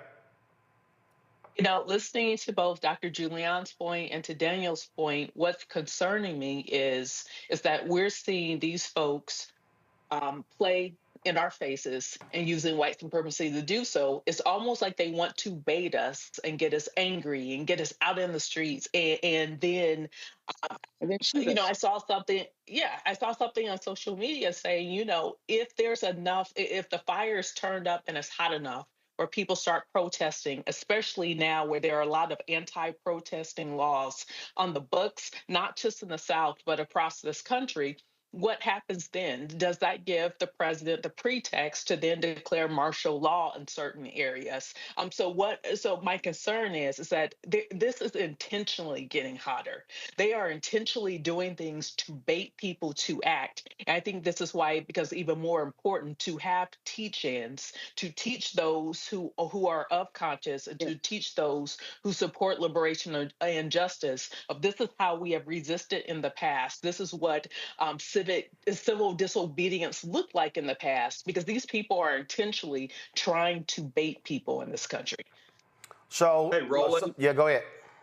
I just want to say really quickly, I'll keep it short. Let's not forget that a month ago today, Jackie Johnson, who's the former DA on the Ahmaud Arbery case, her case was dismissed in the courts in the state of Georgia. So we're not just talking about law enforcement. We're talking about district attorneys and individuals that were tasked to do the right thing, getting off in these same instances as well. So here's how we do, quote, take the bait, Rebecca. In November, there's a gubernatorial election in Virginia. And Winsome Sears, MAGA Black woman, is running on the Republican side. This is how you mobilize and organize. You beat her ass. You make sure she doesn't win. And then what happens is, if Democrats control the House and the Senate and the governor's mansion, then they want to pass a law that can make it retroactive to restore voting rights to the formerly incarcerated. They can then make the kind of changes that we're talking about. That's how you do it. That's how you actually do it. So they want us to go into the streets? Yeah. I say take to the streets. Teach people, educate people, register people, then vote. Use that power. That's how you actually do it. All right, folks, taking a quick break. When we come back, we will remember Congressman Sylvester Turner, who passed away last night here in D.C. at the age of 70. You're watching Roland Martin Unfiltered on the Black Star Network. Next on the Black Table with me, Greg Carr. Dr. Gerald Horne, a man regarded by many as the most important historian of our time. He provides us a history lesson I'm betting you've never heard before. Texas enslavers who plan to continue the conflict even after Appomattox, even after the formal surrender of Robert E. Lee. Dr. Horne talks about his new book, The Counter-Revolution of 1836. Texas, Slavery, and Jim Crow, and the Roots of U.S. Fascism. You do not want to miss this conversation. Only on the Black Table, right here on the Black Star Network. What's up, y'all? Look, Fanbase is more than a platform. It's a movement to empower creators, offering a unique opportunity for everyday people to invest in Black-owned tech, infrastructure, and help shape the future of social media. Investing in technology is essential for creating long-term wealth and influence in the digital age. The Black community must not only consume tech, we must own it. Discover how equity crowdfunding can serve as a powerful tool for funding Black businesses, allowing entrepreneurs to raise capital directly through their community through the Jobs Act.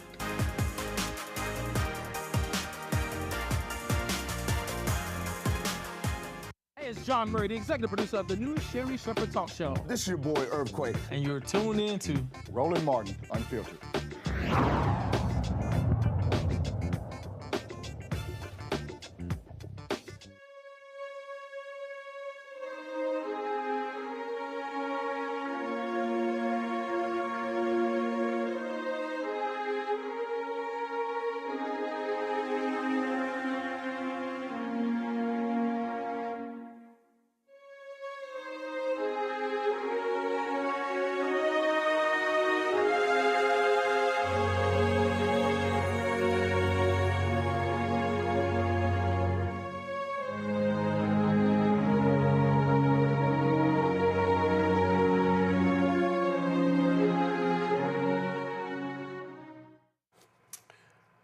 As we say at the top of the show, folks, former Houston mayor and congressman of the 18th Congressional District, Sylvester Turner, passed away last night at his home here in D.C. He died after suffering a medical emergency following Donald Trump's speech to Congress. Before the address, Turner did a lot of interviews with a number of different influencers, including Elizabeth Houston, talking about the issue of Medicaid. Here's some of that interview.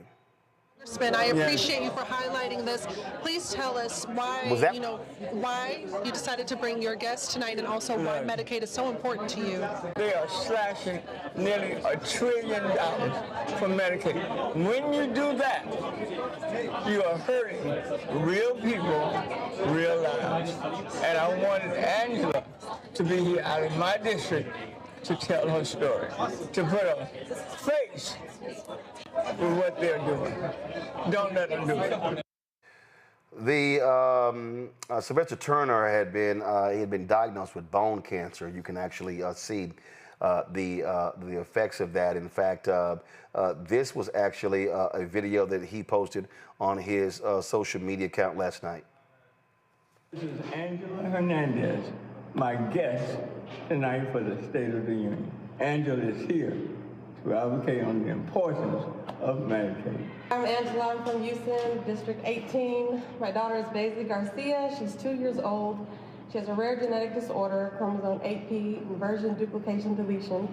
Causes a lot of developmental and medical challenges. So losing Medicaid would be devastating to us. So please let people know, don't mess with Medicaid. That was one of the videos again that literally he posted last night with his guests, and there were so many people shocked and stunned as a result of this announcement. He had a long career in public service that spanned several decades at both the local and state government levels. His political career began in 1989 when he was elected to the Texas House of Representatives for District 139, a position he held for nearly 3 decades. Despite facing early setbacks in his campaigns for mayor in 1991 and 2003, he was elected mayor of Houston in 2015 after a heated runoff against Bill King. He secured a second term in 2019 by defeating the wretched Tony Busby. Following the death of longtime Congresswoman Sheila Jackson Lee, his good friend, Turner announced his candidacy for Texas's 18th Congressional District, the same position that was held by Barbara Jordan and Mickey Leland. He was elected just in November. Folks, Houston Mayor John Whitmire had this to say about the passing of his predecessor, Mayor Turner. But reminds us how vulnerable life is. Puts things in perspective.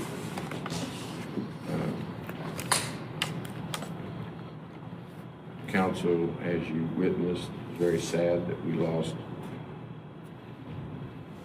a public servant the size and record of Mayor Turner.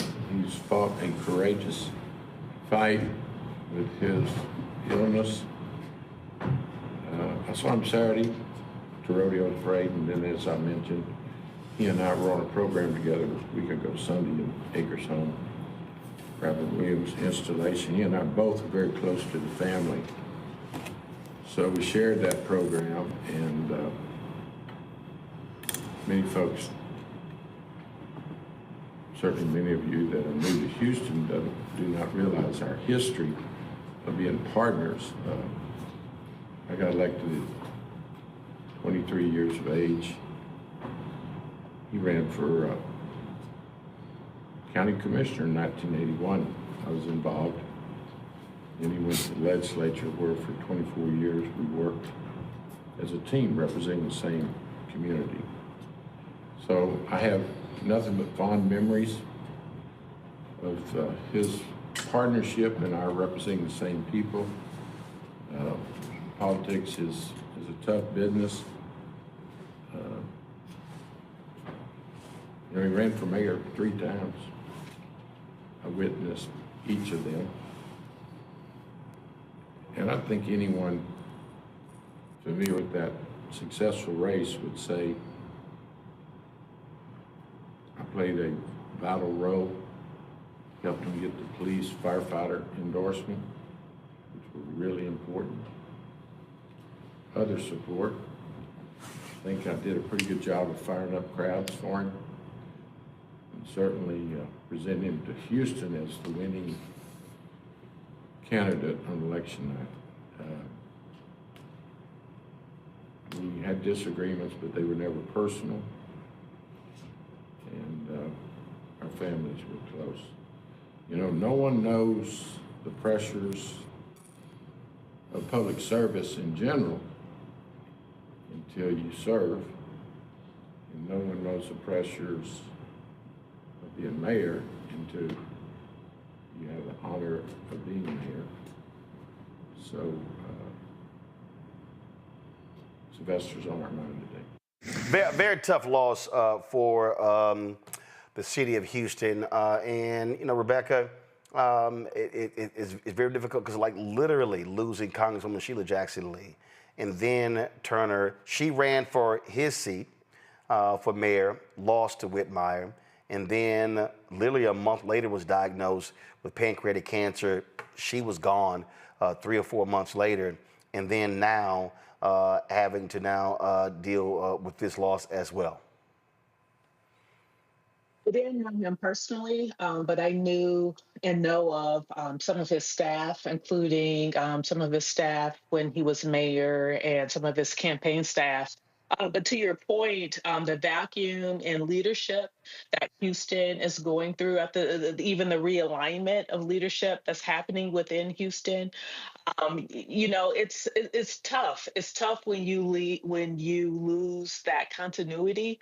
When you lose those folks who have been around, they have the battle scars of the different various political fights that they fought. And then you start to bring in that new leadership that isn't necessarily battle tested in the same way. And what's really sad and unfortunate is that this moment really requires those who have been battle tested. But of course, we still have other people like Congressman Al Green in the Houston area. We still have other people there to help fill in some of that gap. But it is sad. It's sad to lose 2 great, wonderful Black politicians back to back, you know, within a year. Daniel. You know, the night I got the news that I would be appointed to serve as the regional administrator for EPA Region 4, I was in Houston. And Mayor Turner was one of the first mayors to congratulate me. And I remember he vaguely said, "You got to come back to Houston And I kind of softly said, sir, I'm in the southeastern region, and unfortunately Texas is not one of my states. And he said I didn't ask you that. And so I want to say that I had a very great opportunity to meet him. The last conversation he had, to show you the stature of this man, he convened all of the Black utility executives in the country. I didn't even realize there were over 25 Black utility CEOs. He convened them. And I want to say thank you for his life, his legacy, his promotion of the city, the rodeo, all the things he invited me to, all the things that he did is a testament of a legacy of a generation of men and women and civil rights leaders that we have lost, but that their memories will hopefully remain within all of us. One of the last interviews he did at the National was on Reverend Al Sharpton's show on Sunday. This was some of the interview, and so I had reached out to him. To be on our broadcast last night, but he was attending the speech, and Julian, Congresswoman Joyce Beatty said she was the first call I got this morning. I was actually asleep. I woke up to the news because I didn't go to bed till like 4 a.m. Had my phone on sleep mode because I knew I said I need to get some sleep after last night's 6.5, almost 7-hour broadcast. And she said that she had left him last night to come here. And he had talked about, he told her to tell me, hey, he had, respect for what I did. We were, longtime friends. I've known him for years, growing up in Houston, covering Houston politics. He's my alpha brother. Again, it was this morning, it was very difficult for CBC members when they even had their noon meeting today because so many just saw him last night. After the speech, again, doing interviews, and he went home and had his medical emergency.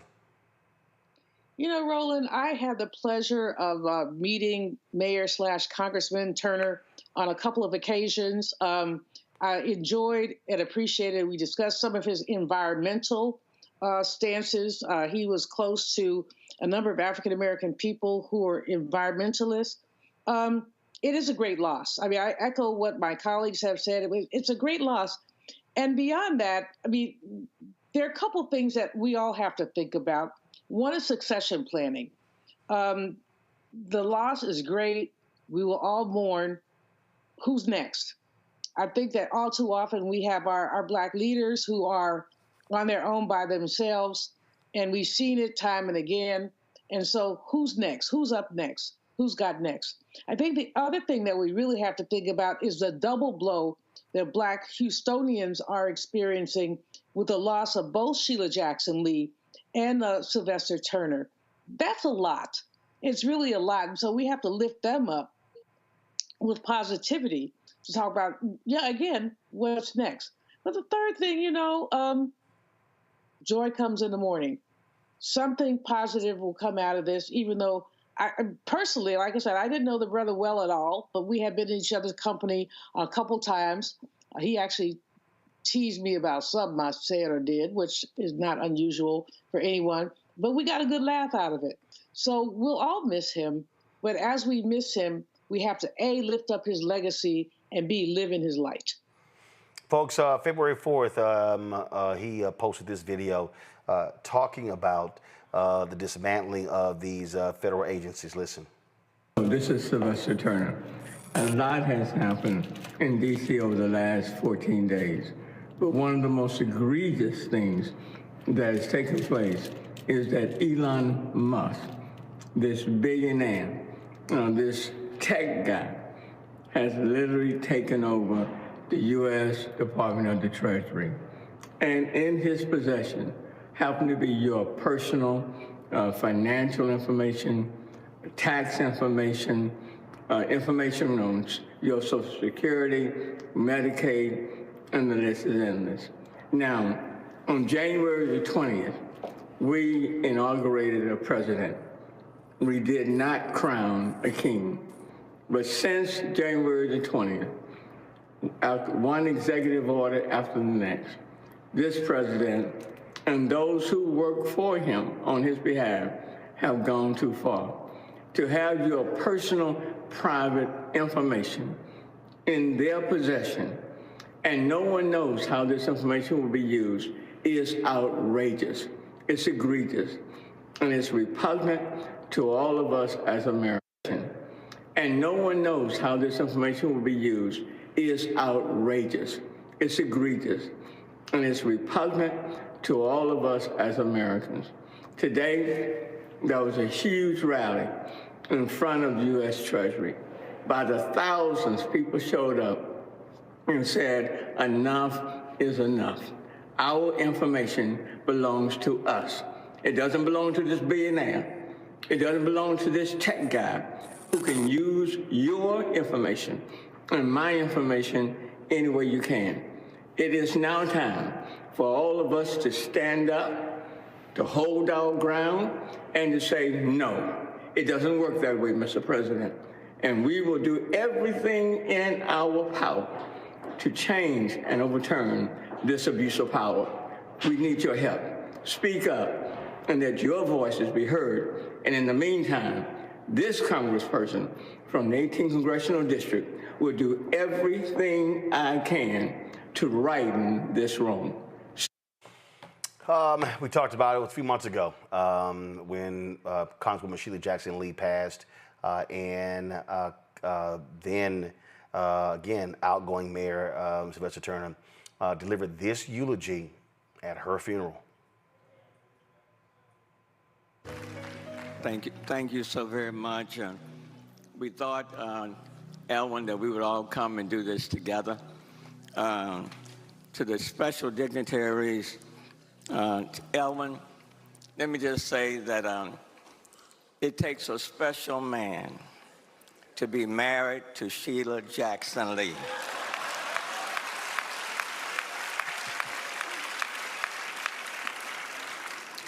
And God chose you to be her husband, and my brother, you have done it well.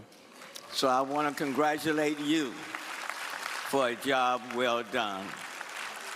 To Erica and Jason, my parents used to say that the best thing that I can give you is a good name. Your mom has given you a good name. And Erica, you have channeled her spirit, and there's so much of her in you. Jason, she will be proud of what you're doing right now. She was an ambassador with a special assignment.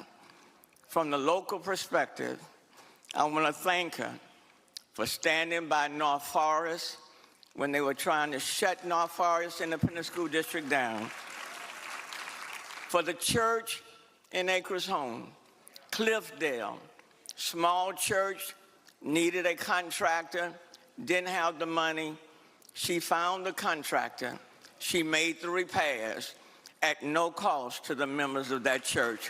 Thank you. To Cheryl Ropolo, who doesn't even live in the 18th Congressional District. Her daddy needed medical care. She reached out to Congresswoman Sheila Jackson Lee.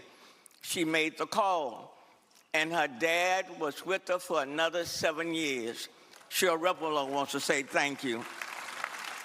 To the homeless man that was on the street, but because she came that person's way, that homeless man is now in his own apartment with the wraparound services. Sheila Jackson Lee, the homeless man, wants to say okay. To the many COVID drives she set up, working right alongside me and others, the thousands of people whose lives have been saved, want to say thank you. And in her final months, when her body was frail, when people needed food and water, Rodney, we were out there. She got out the truck, moving slowly. We said, Sheila, we'll do this. She said, no, brother, no, I'm here. And then when we finished that stop, we said, it's time to go home. She said, brother, I have one more stop to make. We went to a shelter She got behind the line and served them food and stayed there until we said, that's enough. I'll close with this. Sheila wouldn't take no for an answer. But because she was an ambassador on a special assignment, there was one person she had to yield to. And God said to Sheila, Sheila, your work on this earth is done. You have ran a good race. You fought a good fight. And now it's time, my sister, for you to come right on home. Sheila, I want to thank you on behalf of the local community for bringing the world to the 18th Congressional District.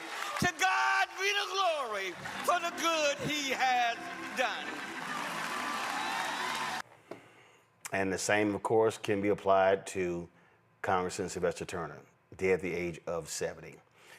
Julian, Daniel, Rebecca, we really appreciate y'all being on today's show. Thank you so very much. Folks, the show's not over. 2023, I held a Juneteenth discussion in Houston. And if you want to understand the impact of Mayor Turner, he did some amazing things as mayor of the city of Houston, really, especially when it came to black business. And so we're going to close the show out. I'm going to sign off right now, but we're going to play this for y'all, for you to understand the work that he did on behalf of African-Americans, African-American business owners as the mayor of the city of Houston. We will greatly miss him, and I will personally miss him as well. Folks, I will see you guys tomorrow from New York City, from Susan Taylor's National Cares Mentoring Gala. Here's that conversation with Mayor Turner from 2023. Coming to Houston, we understand heat. So I wore one of my African outfits. In fact, Lynn from a Turkey Leg Hut called me. He said, hey, man, what's the dress? Because, you know, it's hot.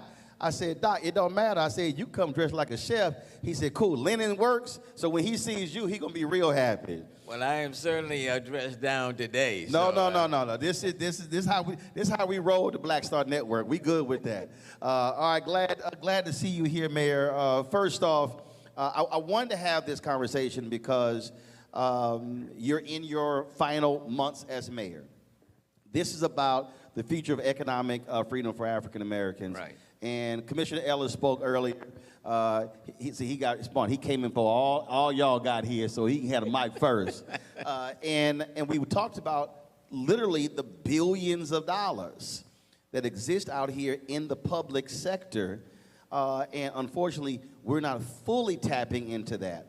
You understood that coming into the mayor's office. And so what was your focus to make sure that black folks were getting a piece of this pie when we are significant tax payers in the city? Well, Roland, I looked at it in two ways. Certainly the people in our city need the services, the basic services, and you want to make sure that you're improving every community, every neighborhood, so every neighborhood is a community of promise and hope. So services are important. But secondly, economic empowerment, because that is what will last far beyond my term. Making sure, for example, that we're providing opportunities for businesses to add capacity and then to be able to scale.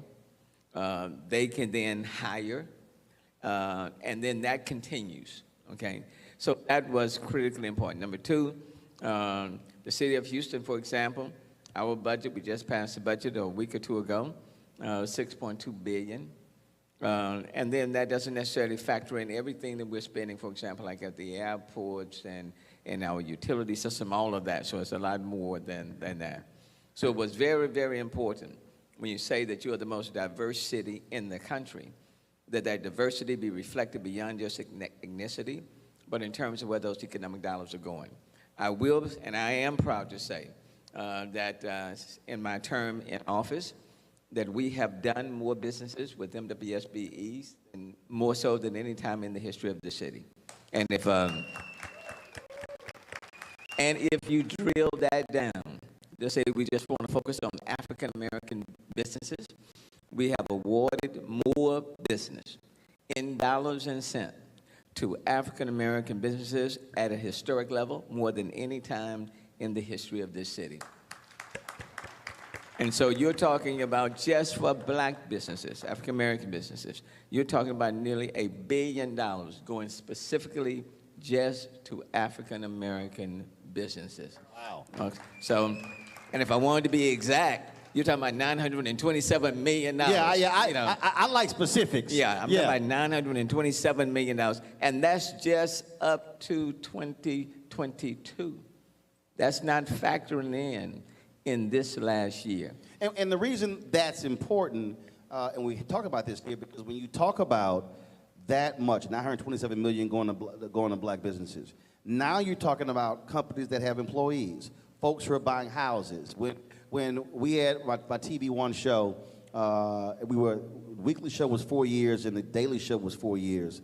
The sister who did the makeup. Yes.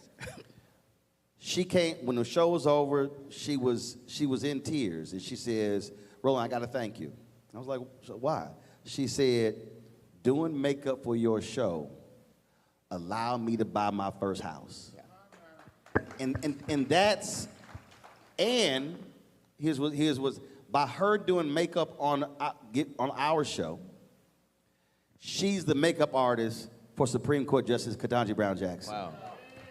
So when you saw the judge in Vogue, yeah, she did her makeup. Wow. So when we talk about creating opportunities for black-owned businesses, you're creating not just that opportunity, but what's coming down the road, and now houses, sending kids to college, them giving to HBCUs, and so that $927 million is not just going to one person. Right, it's the multiplier effect. And look, when I came in as mayor in January 2016, we had 2,500 certified MWSB businesses, 2,500. As of today, we now have a little more than 5,200. We have more than double. Wow. More than double. And if you want to drill that down to African-American businesses, of that 5,200, 40% of them are African-American businesses. 40% of them. So we've more than doubled the number of certified businesses. We have given out more contracts in dollars and cents to MWSBEs than in the history of this city. We are working on building capacity. That's just the city. After the murder of George Floyd, there were a number of us, African-American primarily, entrepreneurs and businesses, that started the Houston Social Justice and Economic Equity Fund. And partnering with various corporations and banks, in this case Wells Fargo, which ended up giving $20 million to the Houston Social Justice and Economic Equity Fund. We have provided grants anywhere from $10,000 to $60,000 to more than 220 businesses, minority businesses in this city. And we're getting ready in the second round to provide another $8 million. We decided that the $10,000 to $60,000 was not high enough. And so we've increased that threshold. These are not loans. These are grants that are being provided to businesses themselves. So, it's, I am proud of that because, services, we have to provide services. But economic empowerment and feeding into these businesses, and for most of these businesses, you're talking about less than 10 employees or less. But the goal is to build capacity and to enable them to scale up. And then for some of them who need technical assistance, they can now go online and get technical assistance 24/7 that we are offering to these businesses. So we want to help in so many different ways. See, the thing, I had a conversation, we were in D.C., and they kept talking about, black-owned businesses, we need access to capital. I said, no, we need contracts. Right. I said, it don't mean nothing for me to have access to capital, credit line, if I don't have contracts. And so we were in this battle. I said, because for me, I built this, we have no debt, we owe nobody. I said, I'm gonna have capital if I get contracts. And that's the thing that people have to understand. Or then you have the people out there that say, well, we want to create, back-end services, legal support. I say, hey, I got a lawyer, an accountant, we got all that. Where the contracts? Well, look, When you start looking at construction, professional services, and goods and products, over 7+ now years, coming up on 8, we have 29% on average are going to these MWSBEs, 29%. And the way we do it, I mean, we have these goal levels every Thursday morning in the executive committees. As we're going down the agenda, we go through each item to see whether or not these companies and others are meeting their goals that we have set. If they're not meeting those goals, we pretty much pull them, okay? And so you need to meet these goals. But at the same time, we're not just trying to promote MWSBEs as subs. We are now very intentional with promoting them as prime. And so now we allow MWSBEs who are primes to account for 50% of those goals so that they can build that scale and add that capacity. So we're now seeing more MWSBEs who were serving as subs who are now stepping in as primes. And again, that's just a way of building in our communities, putting people in a position to hire folk, lasting way beyond whoever is mayor.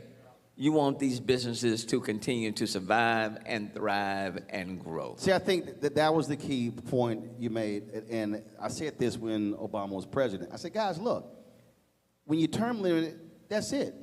You're only there 8 years, finite years. But to your point, these are businesses that can be here 10, 20, 30, 40, 50, 60, 100 years and is having the opportunity. The prime contract piece is so critically important because that's what Maynard Jackson had to deal with when he became mayor of Atlanta. And what happened there was we were always forced, and the way the rules are, I covered City Hall when I was in Fort Worth. The moment you become a prime just one time, you can now bid on other prime contracts. Absolutely. So the system was set up that we were only subprime. We could only become subprime contractors. And so what he did was they broke up a lot of the contracts to smaller contracts and said, no, we're not going to do one big prime. Debundle. Right, and now you have, so versus 100 million, no, we're going to do 20, 20, 20, 20, 20. And now, if they can apply to become a prime in one of the 20s, right, they now can apply for that, another deal, for that 100 or 500 or whatever. And you know what else we were finding? We were finding that, let's say, if 24% of that contract was supposed to go to MWSBEs. Well, when you look at that 20%, they may have had 8 different subs. One getting 1%, 2%, maybe 3%, to add up to that 24%. Well, hell, you can't build capacity when somebody's getting 1%, 2%. They'll always be at that level. So we said, no, that's not working here. That's not working here. And so you've got to provide people with the opportunities where it's a meaningful, impactful opportunity. Otherwise, you're not really doing anything at all. And then you just can't get to the point where you're putting people down and you're not utilizing them. So you're putting them down to get the business, but you're not utilizing them. Or you're saying, well, we put them down, but they couldn't do the work. You know, no, that's not going to work at all. So it's letting people know that we're looking at everyone. I don't care who you're doing business with. And I'm not interested in the names. I'm simply interested in the fact that you are giving meaning to the program, okay? And that's what's important. And you're utilizing people that can do the work. Now, when you go to Hobby, we had a big deal over the airport contract at Hobby. But when you look at Hobby as a prime sort of contract, on one of those contracts, you had MWBEs in it that represented about, what, 97% of the deal. That's on one of the major ones, okay? So it's affording people opportunities. And then what I say to people all the time is that, you have people sitting at the table, and people say, well, let's focus on people who have had the previous experience, and they've been doing it, and let's look at them. Well, everybody started somewhere. Everybody started somewhere. And so if you're only utilizing folk who have been at the table, then there are no new people sitting at the table. So everybody started somewhere. And in this sense, I borrowed the philosophy from my daddy. You know, when you have 9 kids and 2 adults and a kitchen table that only sit 5 people at a time, and my daddy wanted everybody in the house eating at the table. So he would say, okay, you 5, y'all go in there and y'all go eat. And, you know, your mama got plenty of food, so don't rush, you know. So go sit in there for 5 of you. And then when my daddy thought you had been at the table long enough, my daddy would walk into the kitchen and tap you on your shoulder. And he said, now you 5, y'all been sitting here long enough. There are another 5, so waiting to eat. So you 5, you get up. And you know, that stuck with me. He was a maitre d' at a restaurant. We got to flip this table.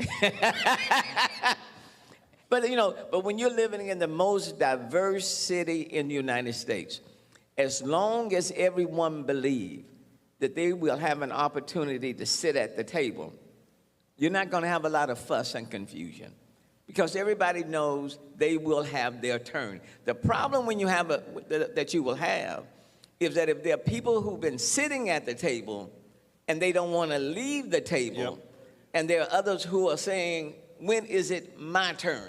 And it's opportunity. I was at a Black Contractors Convention. I gave a keynote several years ago in D.C. And there was a sister I met, and her job was to certify companies to make sure they actually were minority-owned. And she came upon this company in North Carolina, and they were the largest construction company in North Carolina. And so she was talking to these 2 guys. They said, well, how did this company get started? He said, well, our dad started this company. He was in the military. And they said that when the war was over, World War II, he asked them, well, you know, we got all this surplus equipment. Can I just keep some of this? And, oh, yeah, go right ahead. So he started this construction company with a government handout. Military construction company, military construction equipment, and he used that equipment to start the company and then began to get all these contracts in North Carolina. And now his sons are running the company that Daddy started using government equipment. And as she and I were talking, I've used that example. I said, because you can't show me a black soldier who they will let walk off the base even with a shovel. But he left with actual equipment. The government funded his business. And so I explained to a lot of white folks out here, I don't want to hear that bootstrap stuff when the reality is for decades, and even when we were paying taxes, we were funding their contracts, their businesses. And right now, in this whole age, folks fighting CRT. I got my book over there, White Fear, how the browning of America is making white folks lose their minds. Folk getting all upset and everything, and you're going, look at the numbers. Y'all been eating well for a long time, and now you get mad because we're saying, can we get a chair at the table to eat? But you know, Roland, what I would say, though, yes, people get mad. But we can't do what they do. And what I mean by that, we have to cross every T. We have to dot every I. I came in fully aware that everything that we do with me as mayor was going to be scrutinized.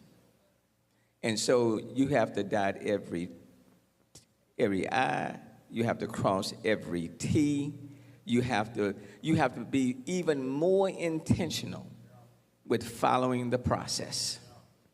Because when you start saying, providing more opportunities for people that look like you and I, or people who are diverse, everybody's not going to be pleased with that or happy with that. So we have to be extra careful. Extra. In order for you to sleep at night, You have to be extra careful knowing that you have crossed the T's and dotted the I's and followed the process, because it may not be fair, but that's just the way it is. Yep. So that's what I tell mayors across the country, okay? You know, make sure that you're following your process. Make sure that you have 2 and 3 different checks, because that's so important. But at the same time, somebody checking on the checker and the checker. And everyone, people will tell you, and in all of our meetings, in my 8 years, number one, I never meet with anybody by myself. That's number one. Number two, we discuss all of my deals before my executive meeting. We go through every last one of them, If there's something that seems out of whack. See, Mayor, you sound like a preacher on that one. I ain't gonna name the preacher, but that was a woman who wanted to go to counseling. And she came in, and there were 2 other people in the room. It was a dude, it was a brother, it was a woman. And she says, she goes, Pastor, I thought I was doing counseling with you. He said, no, darling, they're paid not to open their mouth. And she's like, but this is supposed to be a meeting between you and I. He said, we will not be meeting if the 2 of them are not in the room. And I will tell you, and I came in with that rule. Meeting just with me, because whatever you have to say, you can say to all of us. And if you can't say it to all of us, you can't say it to me. So somebody say, no, the mayor told me, you like, I had some backup in the room. There are at least going to be 2 or 3 other folk. And especially when we are discussing anything dealing with awarding, that's in front of my entire executive team, you know. Because, I mean, that's just the nature of, I mean, those are just the realities. Those are realities. But having said all of that, you know, we've made significant progress. I won't say mission accomplished, but it is important for us to do everything we can to build capacity, to put the business in a way that they can scale up. And then what I say to businesses, you need to be able to do the business. You know, I can't put you someplace and you can't do it. Now that's not be crazy now. I mean, you know, you're applying for something, and the people are asking, can you do this? No. Do you have this? No. Why are you down here? Well, I'm an MWBE. So what you want me to do? So we can't help you if you're not taking the steps to help yourself. Okay? Now, that's one of the reasons why we put a lot of emphasis on apprenticeship programs. So there are steps that we can take you through, like on the small business rotation program that we have. We can take you through those steps on technical assistance, financial assistance, all of those, to build you to that point. And then you go to the next step and to the next step.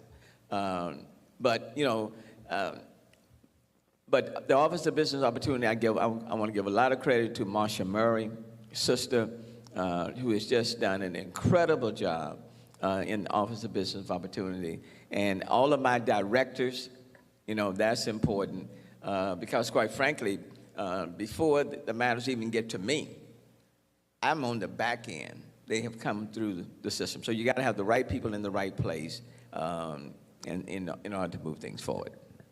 Well, speaking of moving forward, last year, again, after Juneteenth last year, folks were celebrating the first year being a federal holiday. Yeah. And I was seeing all these different events and stuff, folks doing stuff. Then I started seeing all the planning. And I said, we got to make sure that Houston remains the epicenter in terms of national celebrations. CNN last year did California. Did something from the Hollywood Bowl. They broadcasted again from the Greek Theater.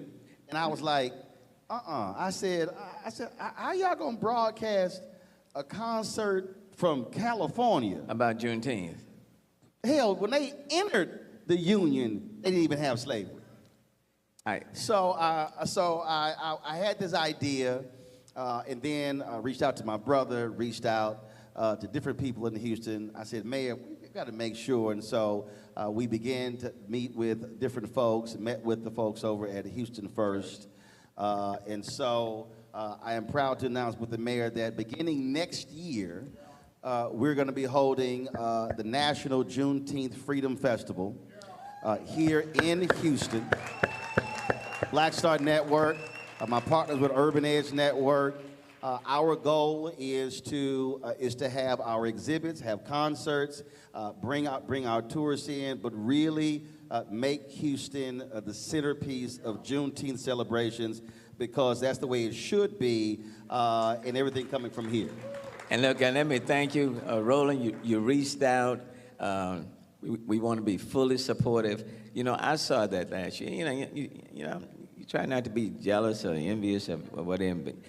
But you know, I said CNN going to L.A. talking about Juneteenth. I mean, I was at my home and I said, what the hell? I mean, that's fine.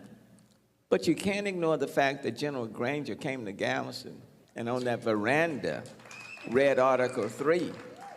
And you can't ignore the fact that after he read it, and quite frankly, before he got to the last line, those slaves, some of them are already taken off, you know, heading down to Freedmanstown to 4th Ward.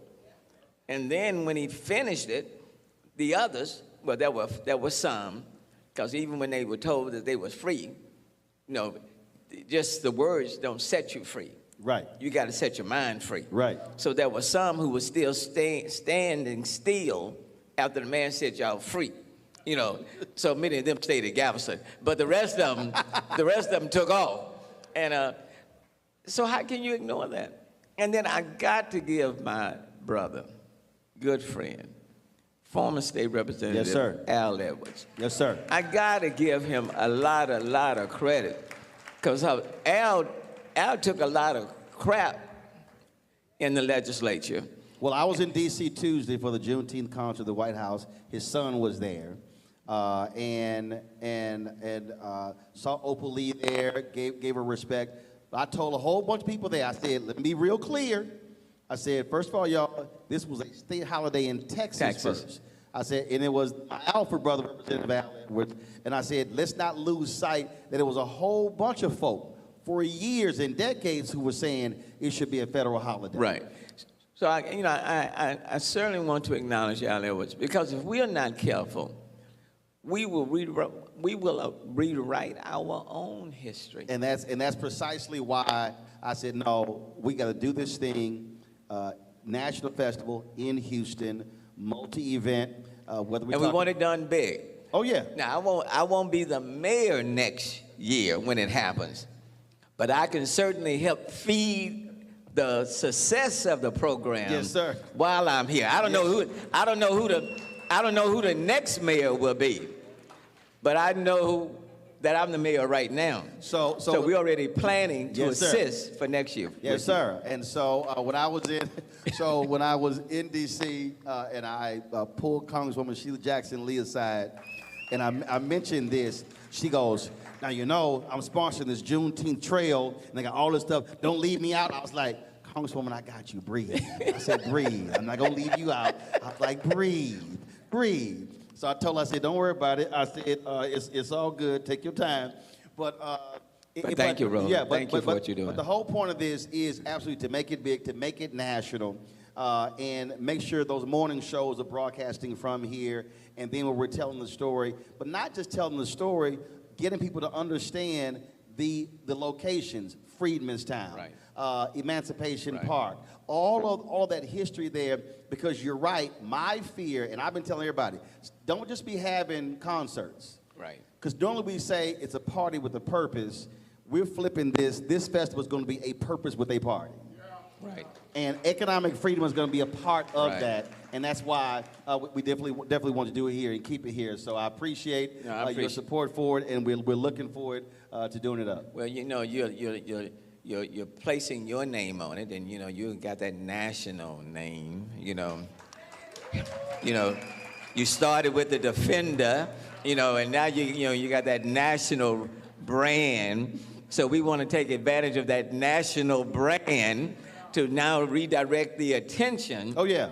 To this particular region, you know, and there are a number Galveston. of national brands that are very interested in being sponsors as well. Right. So we definitely, I mean, so we're talking about exhibits. We're talking about having different all that stuff happening on Friday and Saturday, in addition to having the concerts, in addition to having empowerment panels and discussions, lectures, things along those lines.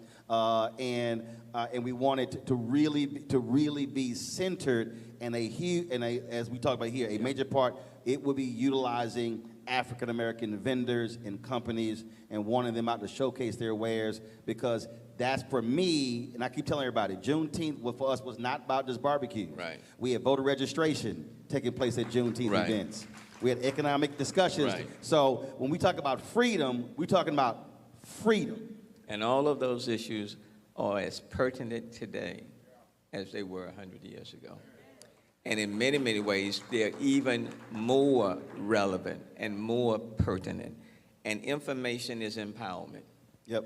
And if we don't make sure that we educate ourselves and those that are coming after us, then we are shortchanging our future.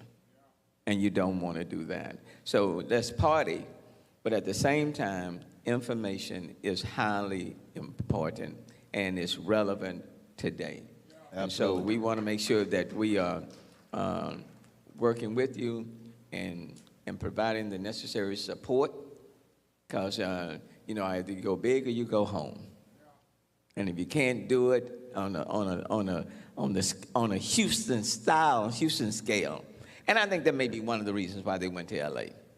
You know, maybe people felt, the Hollywood, that imagery, and maybe entertainers and stuff, and so they're looking at it from the Hollywood perspective, and then they say, well, yeah, General Granger, Galveston, Houston.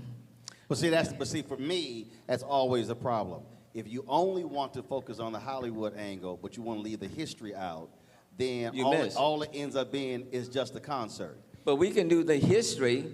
And we can give you Houston Hollywood. Oh no! Right here.